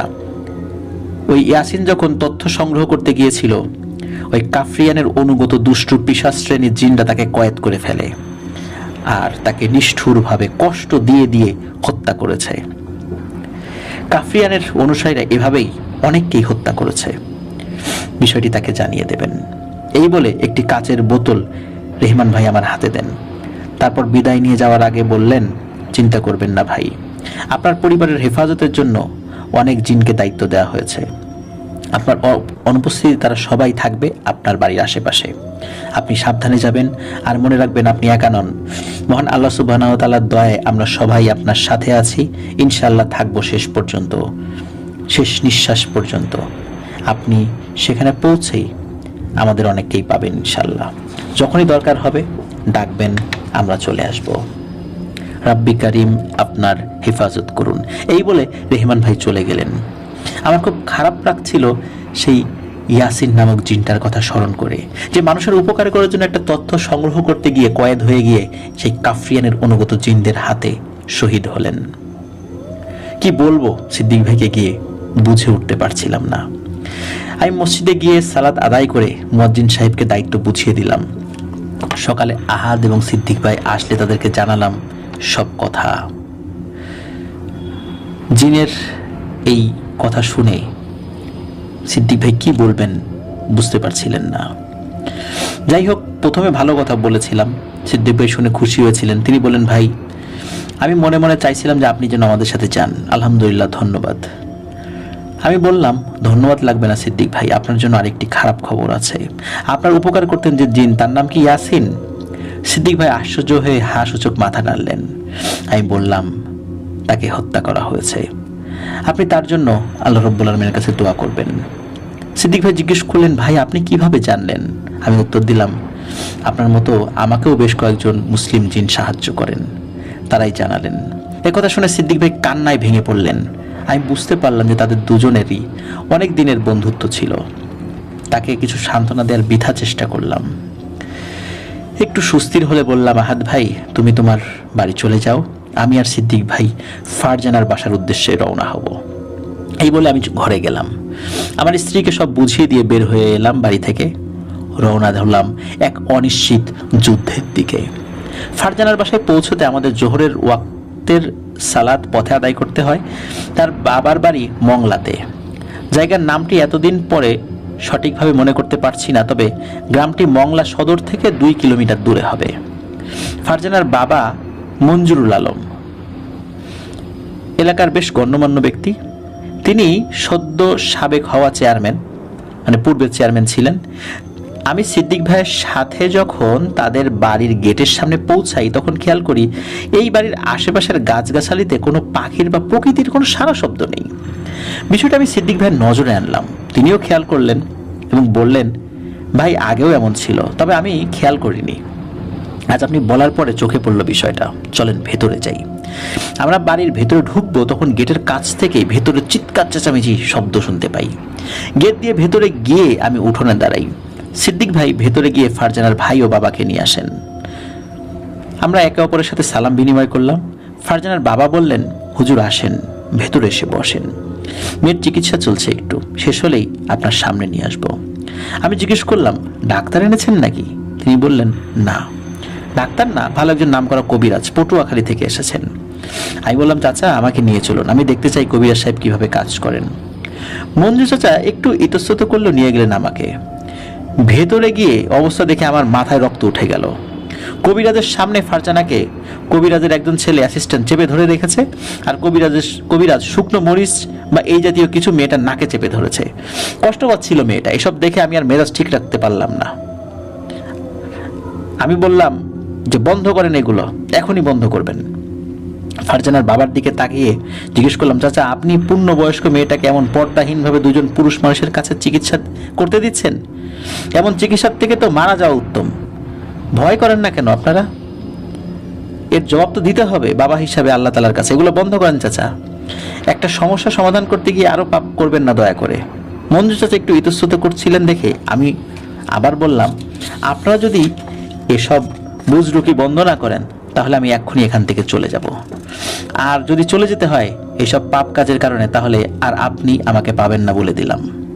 মঞ্জু চাচা এবার তার ইতস্তত ভাব কাটিয়ে দাঁড়িয়ে থাকা একজন মহিলাকে বললেন ফারজানাকে ভেতরে নিয়ে যেতে, আর কবিরাজকে টাকা পয়সা দিয়ে বিদায় করে দিলেন। এরপর আমি মঞ্জু চাচাকে বললাম, আজ এশার সালাতের পর পর্দার সহিত ফারজানাকে আমার সাথে নিয়ে আসবেন। তার উপরে মহান আল্লাহ তাআলার কালামের মাধ্যমে রুকিয়া শুরু করবো ইনশাল্লাহ। ঘরের সবাই সালাত আদায় করবেন নিয়মিত। আর আপনাদের পরিবারে ইদানিং এর মাঝে কি কেউ অসুস্থ হয়ে পড়েছে নাকি? তিনি বললেন, জি হুজুর, আমার ছোট ভাই অসুস্থ। সে ঘুম খাওয়া দাওয়া ছেড়ে দিয়েছে প্রায়। তার সাথে দেখা করতে চাইলে পাশের একটি বাড়িতে আমাকে নিয়ে যাওয়া হয়। বারান্দায় একটি বিছানায় একজন মধ্যবয়সী লোক শুয়ে আছেন। আমি তার পাশে বসে সালাম দিয়ে জিজ্ঞেস করলাম, চাচা আপনার কি হয়েছে, আমাকে বলবেন একটু? উনি আমার দিকে অল্প কিছু সময় তাকিয়ে থেকে বললেন, হুজুর আমি বললেও আপনি বিশ্বাস করবেন না, তাই বলতে চাচ্ছি না। আমি ওনাকে বললাম, চাচা আপনি আমাকে না বললে আমি অনেক কিছুই জানতে পারবো না, দয়া করে দুশ্চিন্তা ছাড়া বলুন। এরপরে তিনি শোনালেন এক ভয়ঙ্কর ঘটনা, যার সারসংক্ষেপ বলছি। ওনার নাম সাজু, পেশায় একজন মাছের আড়তদার এবং মাছ চাষি। প্রায় সময় বেচাকেনা শেষ করে একসাথে তার যে ঘেরগুলো রয়েছে সেই ঘেরগুলো ঘুরে বাড়ি আসতে হয়, তাই তার দেরি হয়। বেশ কিছুদিন আগে এমন রাত করে বাড়ি ফিরছিলেন। তাদের গেটের ভেতরে ঢোকার পর উনি মঞ্জু চাচাদের বাড়ির টিনের চালের উপর চোখ পড়তে দেখতে পান কালো আলখেল্লা পরিহিত 10 থেকে 12টি অবয়ব হাঁটু মুড়ে উপর হয়ে বসে দুলছে। প্রথমে তিনি ভাবলেন চোট্টর হবে, তাই হাতে থাকা টর্চ লাইটের আলো ফেলেন চালের উপরে। আলো ফেলেই তিনি ভয়ে চমকে ওঠেন। তিনি দেখেন আলখেল্লার ভেতরে মুখের স্থানে যতটুকু দেখা যাচ্ছে সেখানে মাংসের দলা ছাড়া আর কিছুই নেই। ভয়ে তিনি পিছিয়ে আসেন, আর ঠিক তখনই দেখলেন ওই কালো অবয়বগুলো মাছ থেকে একটি অবয়ব উঠে দাঁড়ায় এবং সেখান থেকে লাফ দিয়ে শূন্যে উঠে মিলিয়ে যায়। উনি ভয়ে চিৎকার করতে যাবেন, ঠিক তখনই ওনার ঘাড়ের পেছনে প্রচণ্ড যন্ত্রণা শুরু হয়। মনে হয় ওই জায়গাটি পুড়িয়ে দিয়েছে। এরপরে উনি চিৎকার দিয়ে উঠলে বাড়ির সবাই বের হয়ে এসে ধরাধরি করে ওনাকে ওনাদের ঘরে নিয়ে যান। প্রচণ্ড ব্যথায় তিনি ঘুমিয়ে পড়েন। সেদিন থেকে একটি স্বপ্ন প্রতিদিনই দেখছেন। তিনি ঘুমালেই দেখতে পান তার পরিবারের কেউ একজন মারা গেছে এবং ফারজানা সেই মৃতদেহর মাংস খুবলে খাচ্ছে। আর ফারজানার পেছন থেকে সেই কালো অবয়বগুলো দাঁড়িয়ে ঝুঁকে ঝুঁকে কিছু একটা বলছে।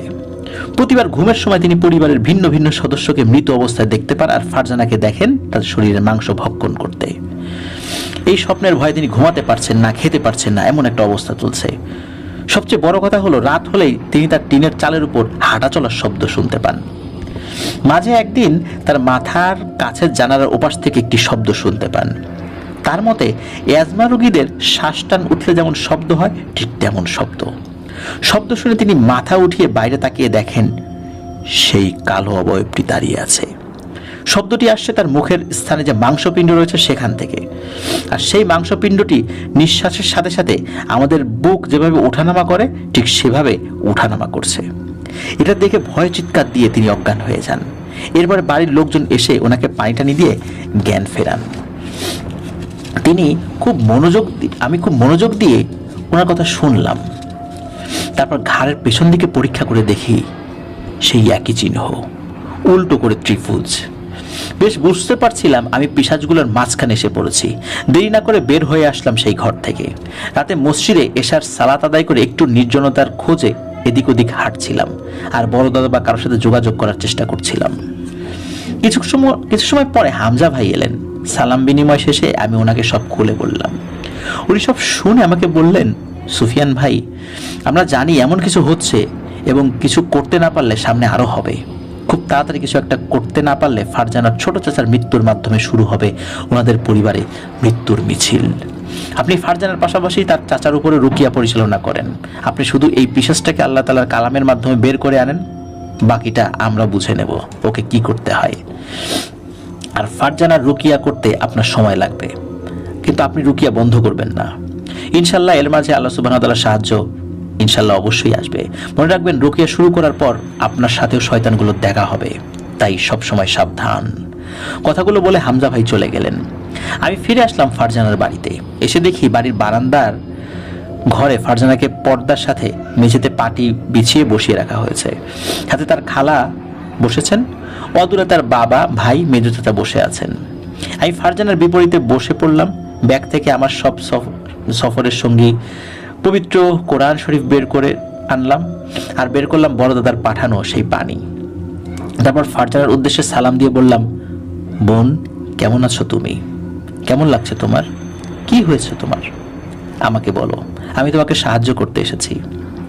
ফারজানা স্বাভাবিকভাবে উত্তর দিল, আমি ভালো আছি, আমার কিছু হয়নি হুজুর, তবে আপনার কিছু হবে, নিশ্চিত থাকুন। কথা শুনে অবাক হইলাম, এত সাবলীলভাবে সুন্দরভাবে আমার কিছু হবে, আপনি নিশ্চিত থাকুন, এই কথাটা বলতে পারলো। মনে মনে যা বোঝার বুঝে নিলাম। আমি আর কিছু জিজ্ঞেস না করে রুকিয়া শুরু করলাম। কোরআন শরীফ পাঠ করার যখন শুরু করেছি, ফারজানার চেহারায় পরিবর্তন শুরু হলো। অল্প কিছুক্ষণ পরে সে ক্ষেপে উঠলো। তার খালা, ফুফু, আরো কিছু মহিলা তাকে জোর করে বসিয়ে রাখার চেষ্টা করছেন, কারণ ফারজানা বারবার উঠে যেতে চাইছিল। বেশ কিছুক্ষণ কোরআন শরীফ পাঠ করার পরে দেখি ফারজানার শরীর নিস্তেজ হয়ে যায়। আমি তাকে ঘরে নিয়ে যেতে বলি। এরপরে মঞ্জু চাচাকে বলি, চাচা আমাকে কিছুদিন সময় দিতে হবে, কারণ ওর উপর যে আসর করছে সে বেশ শক্তিশালী। মঞ্জু স্যার সম্মতি দিলেন। আমাকে তার বাড়িতে থাকতে বললে আমি মানা করে দিলাম। তাকে অনুরোধ করলাম তিনি যেন আমাকে কোনো একটি মসজিদে থাকার ব্যবস্থা করে দেন। এলাকার প্রভাবশালী মানুষ তিনি, তাই এই কাজটি খুব সহজে করে ফেলতে পারলেন, খুব বেশি সময়ও লাগলো না। এরপরে ওনার সাথে নিয়ে আমি ফারজানার ছোট চাচার ঘরে যাই। ওনাকে অজু করিয়ে আনতে বলি। অজু করে আসার পর ওনার উপর রুকিয়া পরিচালনা শুরু করি। বেশ কিছুক্ষণ কোরআন শরীফ তেলাওয়াত করার পর সবার সামনেই সেই সাজু চাচা হঠাৎ উপরের দিকে তাকিয়ে চোখ বড় বড় করে গলা দিয়ে বিদঘুটে ঘর ঘর শব্দ বের করতে থাকে। ঘরের সবাই এমন শব্দে ভয় পেয়ে যান। আমি কিন্তু তেলাওয়াত বন্ধ করলাম না, পড়তে থাকলাম। হঠাৎ দেখি ওনার মুখ দিয়ে কালো ধোঁয়ার মতো বের হচ্ছে, আর উনি সোজা হয়ে বসে থাকা অবস্থায় উপরের দিকে মুখ হা করে ছটফট করছেন। প্রায় 2 মিনিট সেই ধোঁয়া বেরোলো। এরপরে সাজু চাচা জ্ঞান হারান। সেই ধোঁয়ার কুণ্ডলি ঘরের চালের ফাঁকা দিয়ে মিলিয়ে গেল। সবাই ধরাধরি করে সাজু চাচাকে বিছানায় নিয়ে আসেন। অল্প একটু পরেই ওনার জ্ঞান আসে। জ্ঞান ফেরার পরে আমার সাথে আনা সেই পানি থেকে একটু খাইয়ে দিলাম ওনাকে, আর বললাম, চাচা আপনি এখন ঘুমান, ইনশাল্লাহ আজ রাতে আর আপনি খারাপ কিছু দেখবেন না। বাকিদের দিকে ফিরে বললাম, আপনারা সবাই ফজরের আজান দিলে মসজিদে চলে আসবেন, সবাই মিলে 5 ওয়াক্তের সালাত জামাতে আদায় করবেন। ঘরের কোনো পুরুষ মানুষ আজ থেকে ফজরের নামাজের সময় ঘুমিয়ে যেন না থাকে সেদিকে খেয়াল রাখবেন। আপনাদের পরিবারের উপর বেশ বড় মুসিবত এসেছে, সবাই মিলে রব্বুল আলামিনের কাছ থেকে এই মুসিবতের বিরুদ্ধে সাহায্য চান। ইনশাল্লাহ আমার আল্লাহ কাউকে খালি হাতে ফেরান না। আরও কিছু আমল বলে দিয়ে আমি বের হয়ে আসি। রাতের খাবার সাথে নিয়ে আমাকে মসজিদে এগিয়ে দিয়ে আসেন ফারজানার ভাই মিরাজ।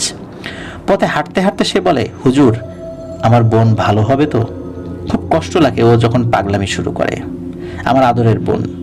আমি উত্তর দিলাম, মিরাজ ভাই, আমার আল্লাহ তার মুমিন বান্দাদের হেফাজতের দায়িত্ব নিজেই নেন। ভরসা রাখুন রব্বি কারিমের উপরে। চেষ্টা করুন এখন থেকে একজন মুমিন হওয়ার। ঘরের সকলকে রহমতের পথে আসতে বলুন, দেখবেন ইনশাল্লাহ সব ঠিক হয়ে যাবে। এমন টুকটাক কথা বলতে বলতে আমরা মসজিদে চলে আসি। আমি অজু করে মিরাজ ভাইয়ের শরীর বন্ধ করে দিয়ে বাড়িতে পাঠিয়ে দেই, কারণ আমার ভয় ছিল পথে তার উপর কোনো বিপদ আপদ না হয়। এরপর খাওয়া দাওয়া করে মসজিদের এক কোণে বিছানা পেতে শুয়ে পড়ি। সারাদিনের পরিশ্রমে খুব দ্রুত ঘুমিয়ে পড়ি। রাত কত হবে বলতে পারবো না। মসজিদের বাইরে থেকে কেমন যেন একটা জন্তুর হুঙ্কারের বিকট শব্দ আসছিল। শুনে আমার ঘুম ভেঙে যায়। সাথে সাথে উঠে বসে নিজের শরীর বন্ধ করে জানালার এক পাটি খুলে বাইরে তাকাই। আমি দেখি মসজিদের সীমানার বাইরে কালো আলখেল্লা পরিহিত প্রায় 50 কি 60টি অবয়ব, যাদের মুখে মুখ বলতে কিছু নাই। মাথার স্থানে শুধু একটা বিশাল মাংসপিণ্ড, চিৎকারের সাথে যেটি ওঠানামা করছে। এমন কতগুলো পিশাচ মসজিদের দিকে ফিরে সেই হুঙ্কার দিচ্ছে আর আস্তে আস্তে এগিয়ে আসছে মসজিদের দিকে। সত্যি আমি ভয় পেয়ে গিয়েছিলাম, অনেক ভয় পেয়েছিলাম। আমি জানালার কাছ থেকে সরে এসে চিৎকার দিয়ে আমার আল্লাহকে ডাকতে থাকি, সাহায্য চাইতে থাকি আমার রবের কাছে। ওরা এগোতে এগোতে মসজিদের সীমানার কাছাকাছি আসতেই হঠাৎ আমার পেছন থেকে একজন বলে ওঠে, ভয় নেই সুফিয়ান, তোমাকে তো আগেই জানানো হয়েছে, ইনশাল্লাহ আমরা তোমার সাথে শেষ পর্যন্ত আছি, এদিকে এসো। আমার পাশে এসে বসো, বাইরে তাকিও না। আমি পেছনে ফিরে দেখি বড় দাদা একদম সামনের কাতারে বসে আছেন। ওই মুহূর্তটায় আমার যে কেমন খুশি লেগেছে তা আমি বোঝাতে পারবো না। খুশিতে আমার চোখে পানি চলে আসে। আমি দৌড়ে গিয়ে বড় দাদার হাতে চুমু খাই। বড় দাদা আমার মাথায় হাত রেখে শান্ত করেন এবং বলেন, চিন্তা করো না সুফিয়ান, শিকার করার আগে শিকারকে তার শিকারের ক্ষমতা সম্পর্কে ভালোভাবে জানতে হয়। যে পারে না সে নিজেই শিকারে পরিণত হয়। বাইরের ওই শয়তানগুলো ঠিক তাই হয়েছে, চলো নিজেই দেখবে। এ কথা বলে আমার হাত ধরে টেনে নিয়ে নিজেও তিনি আমার সাথে জানালার পাশে এসে দাঁড়ালেন। দেখলাম পিশাচগুলো ততক্ষণে মসজিদের দরজার কাছে চলে এসেছে। আমাকে দাঁড় করে রেখে বড় দাদা মসজিদের দরজার দিকে গিয়ে খুলে দিয়ে দাঁড়ালেন সেখানে। ওনাকে দেখে পিশাচগুলো হঠাৎ হুঙ্কার এবং সামনে এগোনো বন্ধ করে দাঁড়িয়ে পড়ল। বড় দাদা শয়তানগুলোর উদ্দেশ্যে বললেন, হে কাফরিয়ানের অনুসারী শয়তানরা, কালিমা তো তোদের নসিবে নাই। মৃত্যুর আগে অন্তত তোদের নেতাকে জানিয়ে দে যে আমি তোদের হত্যা করতে যাচ্ছি। যা, এখনই জানিয়ে দে, কারণ এখান থেকেও তোরা তোদের নেতাকে জানিয়ে দিতে পারবি। এই কথা শেষ হওয়ার সাথে সাথে আমি দেখলাম চারদিক থেকে হামজা ভাই, সাদিক ভাই সহ প্রায় 300-400 জিন পিশাচগুলোর উপর ঝাঁপিয়ে পড়ল। তাদের সবাই বিচিত্র সব অস্ত্র নিয়ে এসেছেন। এই ধরনের অস্ত্র কখনো দেখিনি আমি। কেউ কেউ সেই পিশাচদের হাতের উপর ঝাঁপিয়ে পড়েছে, কেউ পায়ের উপর, কেউ মুখের উপর। মোট কথা কোনো দয়া দেখানো হলো না তাদের উপরে। দীর্ঘ সময় মসজিদের সামনে তাণ্ডব চলল। বেঁচে থাকার তাগিদে পিশাচগুলো অনেকক্ষণ লড়েছে, কিন্তু সংখ্যা এবং শক্তিতে তারা টিকতে পারল না। 3 জন পিশাচ বাদে বাকি সবগুলোকে সেখানেই হত্যা করা হয়। ওই 3টির গলায় হাতে পায়ে শেকল পরিয়ে নিয়ে যাওয়া হয়। অন্য মৃত পিশাচগুলোর দেহও তারা নিয়ে যান। এদিকে বড়দাদার অনুসারী আমাদের 4 জন মুসলিম ভাইও শহীদ হন সেই যুদ্ধে। বড়দাদা তাদের কাছে যান, প্রত্যেকের মাথায় হাত বুলিয়ে দেন তিনি, চুমু খান সবার কপালে। সেদিন আমি দেখেছিলাম রব্বুল আলামিনের সৃষ্টি করা একজন শক্তিশালী মাখলুকাতের চোখে অশ্রুধারা। উপস্থিত সকল মুসলিম জিন ভাইদের চোখে অশ্রু। আমি নিজেও নিজেকে ধরে রাখতে পারিনি। শহীদদের পাঠিয়ে দিয়ে বড়দাদা আমাকে নিয়ে আবার ভেতরে আসলেন। কিছুক্ষণ চুপচাপ থেকে বলতে শুরু করলেন, আবু সুফিয়ান, তোমার কাজ প্রায় শেষ। বাকিটা কাল আমার এক বন্ধু আসবেন, এইখানে উনি করবেন, তুমি তার সাথে থেকো। কাফরিয়ান ফারজানা নামের মেয়েটির শরীরে আশ্রয় নিয়েছে।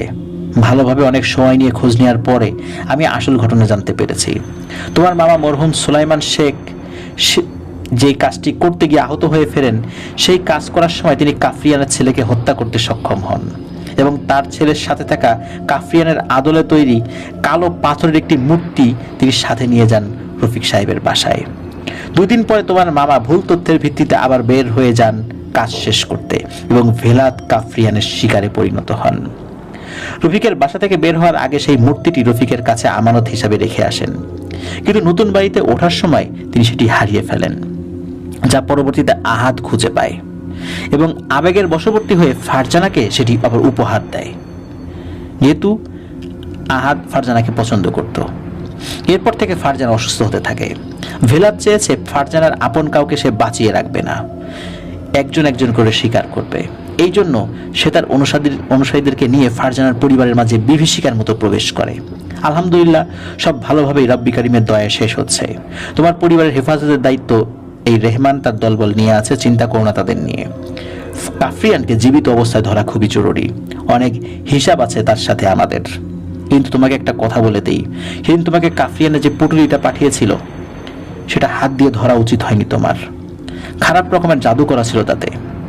তুমি আমার জন্য অপেক্ষা না করে নিজেই এটি ধরে ফেলেছ, কাজটি নিজেই করে ফেলেছ। সারা জীবন তোমাকে ভোগাবে এই জাদু, যেটা আমাদের সকল ক্ষমতার বাইরে। আল্লাহ তাআলা এবং আমার রসুলের তরিকা মতো চলার চেষ্টা করবে, ইনশাল্লাহ এগুলো হয়তো অনেকখানি কমে যাবে, এই জাদুর প্রভাব কমে যাবে, তবে একেবারে কিন্তু যাবে না। সারাটা জীবন তোমাকে এটা ভোগ করতে হবে। চলো এখন শুকরিয়া নামাজ আদায় করি একসাথে। কথা বলে থামলেন বড় দাদা। এরপর আমরা একসাথে সালাত আদায় করার পর উনি বিদায় নিয়ে চলে যান। সেদিন ফজরের নামাজের পরে আমি আস্তে আস্তে ফারজানের বাড়ির উদ্দেশ্যে হাঁটতে থাকি। মসজিদে সালাতের সময় অনেকে আমাকে জিজ্ঞেস করলেন রাতে কি হয়েছিল, কারণ তারা সবাই সেই হুঙ্কার, চিৎকার, কান্না, আর্তনাদ শুনতে পান। আমি শুধু তাদের বলি আল্লাহ তাআলার রহমত বর্ষিত হয়েছে, আর কিছু না। ফারজানাদের বাড়িতে এসে দেখি সবাই ফারজানাকে বেঁধে ঘিরে রেখেছে। মিরাজ ভাই জানালো মধ্যরাতের পর থেকে হঠাৎ সে পাগলামি শুরু করে, চিৎকার করছে আর বলছে তাকে ছেড়ে দিতে, সে নিরাপদে গিয়ে ফারজানাকে ছেড়ে দেবে। শুনে আমি একটু হাসলাম আর বললাম, ভয় নেই ভাই, আপনারা খেয়াল রাখেন সেজন্য কোথাও যেতে না পারে, আল্লাহর সাহায্য আসছে। আমার কথা মতো ফারজানাকে প্রায় সারাদিন বেঁধে রাখা হলো। কাফরিয়ান বের হতে পারছিল না, কারণ বাইরে বড় দাদার অনুসারী এবং অন্যান্য সর্দারদের অনুসারী হাজার হাজার জিন ভয়ানক সমস্ত অস্ত্র নিয়ে অপেক্ষা করছিল যে সে বাইরে বের হবে আর তার জীবন শেষ হয়ে যাবে।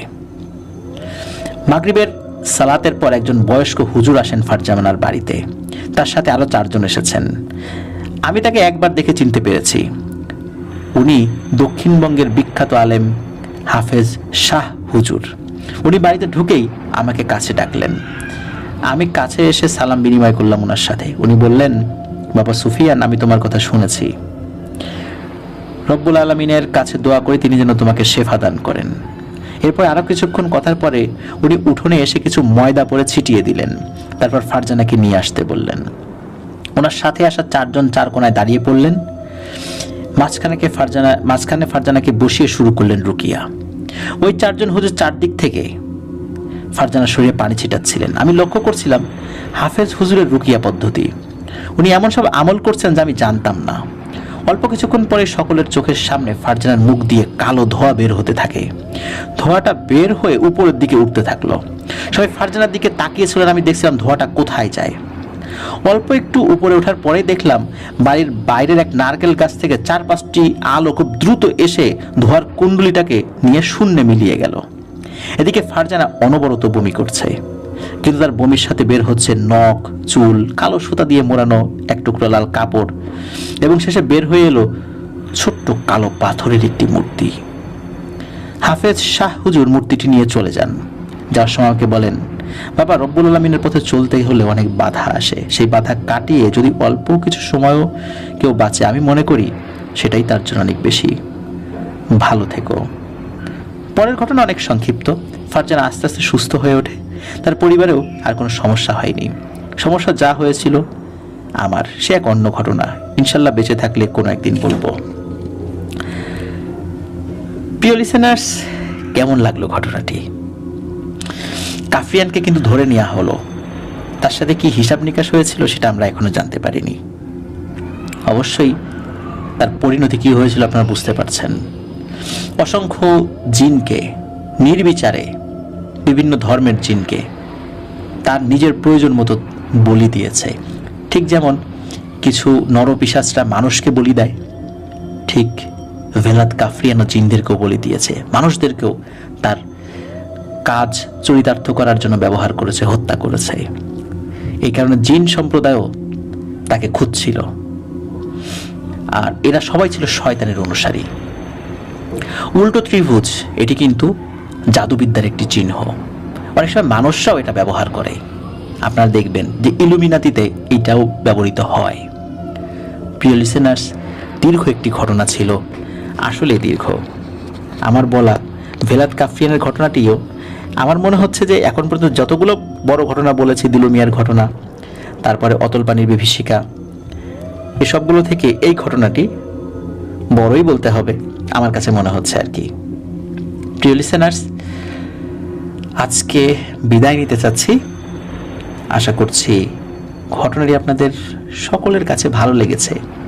তবে একটি কথা আমার বলতেই হবে, সেটি হলো যে মহান আল্লাহ সুবহানাহু ওয়া তাআলা, তার প্রতি অগাধ বিশ্বাস যে যেই ধর্মেরই হোক না কেন, সৃষ্টিকর্তার প্রতি অগাধ বিশ্বাসই পারে এই ধরনের খারাপ জিনিসগুলো থেকে আমাদেরকে হেফাজত করতে। আর সবসময় সতর্ক থাকতে হবে। সতর্ক থাকতে হবে আমাদেরকে। হুটহাট করে কোনো মানুষকে আমরা অনেক সময় বিশ্বাস করে ফেলি। বিশ্বাস করাটা খারাপ কিছু নয়, কিন্তু তিনি যদি কোনো সন্দেহজনক ব্যক্তি হন, তাহলে তার দেওয়া অনেক কিছুই কিন্তু আর খাওয়া যাবে না। এটাও কিন্তু প্রিয় লিসেনার্স আমরা মাথায় রাখব। আর এই যে ঘটনা পড়লাম, এর মধ্যে কিন্তু অনেকগুলো শিক্ষণীয় ব্যাপার রয়েছে। আপনারা পুরো ঘটনা শুনলে এই শিক্ষণীয় ব্যাপারগুলো ধরতে পারবেন। আমার কাছে এই ঘটনার মধ্যে বেশ কয়েকটি জায়গা খুব কষ্টদায়ক মনে হয়েছে। বিশেষ করে একটি বার্তাবাহক জিন, সে যখন এই কাফরিয়ানদের হাতে বন্দী হয়ে গেল, নিষ্ঠুরভাবে তাকে হত্যা করা হলো। এরপরে আরও জিন, কাফরিয়ানের অনুগত সেই আলখেল্লা পরা পিশাচগুলোর সাথে যুদ্ধ করতে গিয়ে বেশ কিছু জিন শহীদ হলেন। মানুষের উপকারের জন্য এরকম জিন অসংখ্য হয়তোবা পৃথিবীর বিভিন্ন প্রান্তে মারা যাচ্ছেন। তাদের খোঁজ খবর মানুষ আমরা কেউ জানি না, জানার হয়তোবা প্রয়োজনও বোধ করি না। আমরা শুধু মানুষের খবরগুলোই জানি। আর তাদের খবরগুলো জানার কথাও নয় আমাদের, সেটা আমাদের পক্ষে সম্ভব নয়। তবে এতটুকু তো সম্ভব, আমরা যখন সমগ্র বিশ্ববাসীর জন্য দোয়া করি, সেই সাথে আমরা বলবো যে পৃথিবীর সকল জিন এবং ইনসান উভয়ের জন্য দোয়া করব। এতটুকু তো আমাদের সাধ্যের মধ্যে আছে, তাই না? এতটুকু ইনশাল্লাহ আমরা করার চেষ্টা করব প্রিয় লিসেনার্স।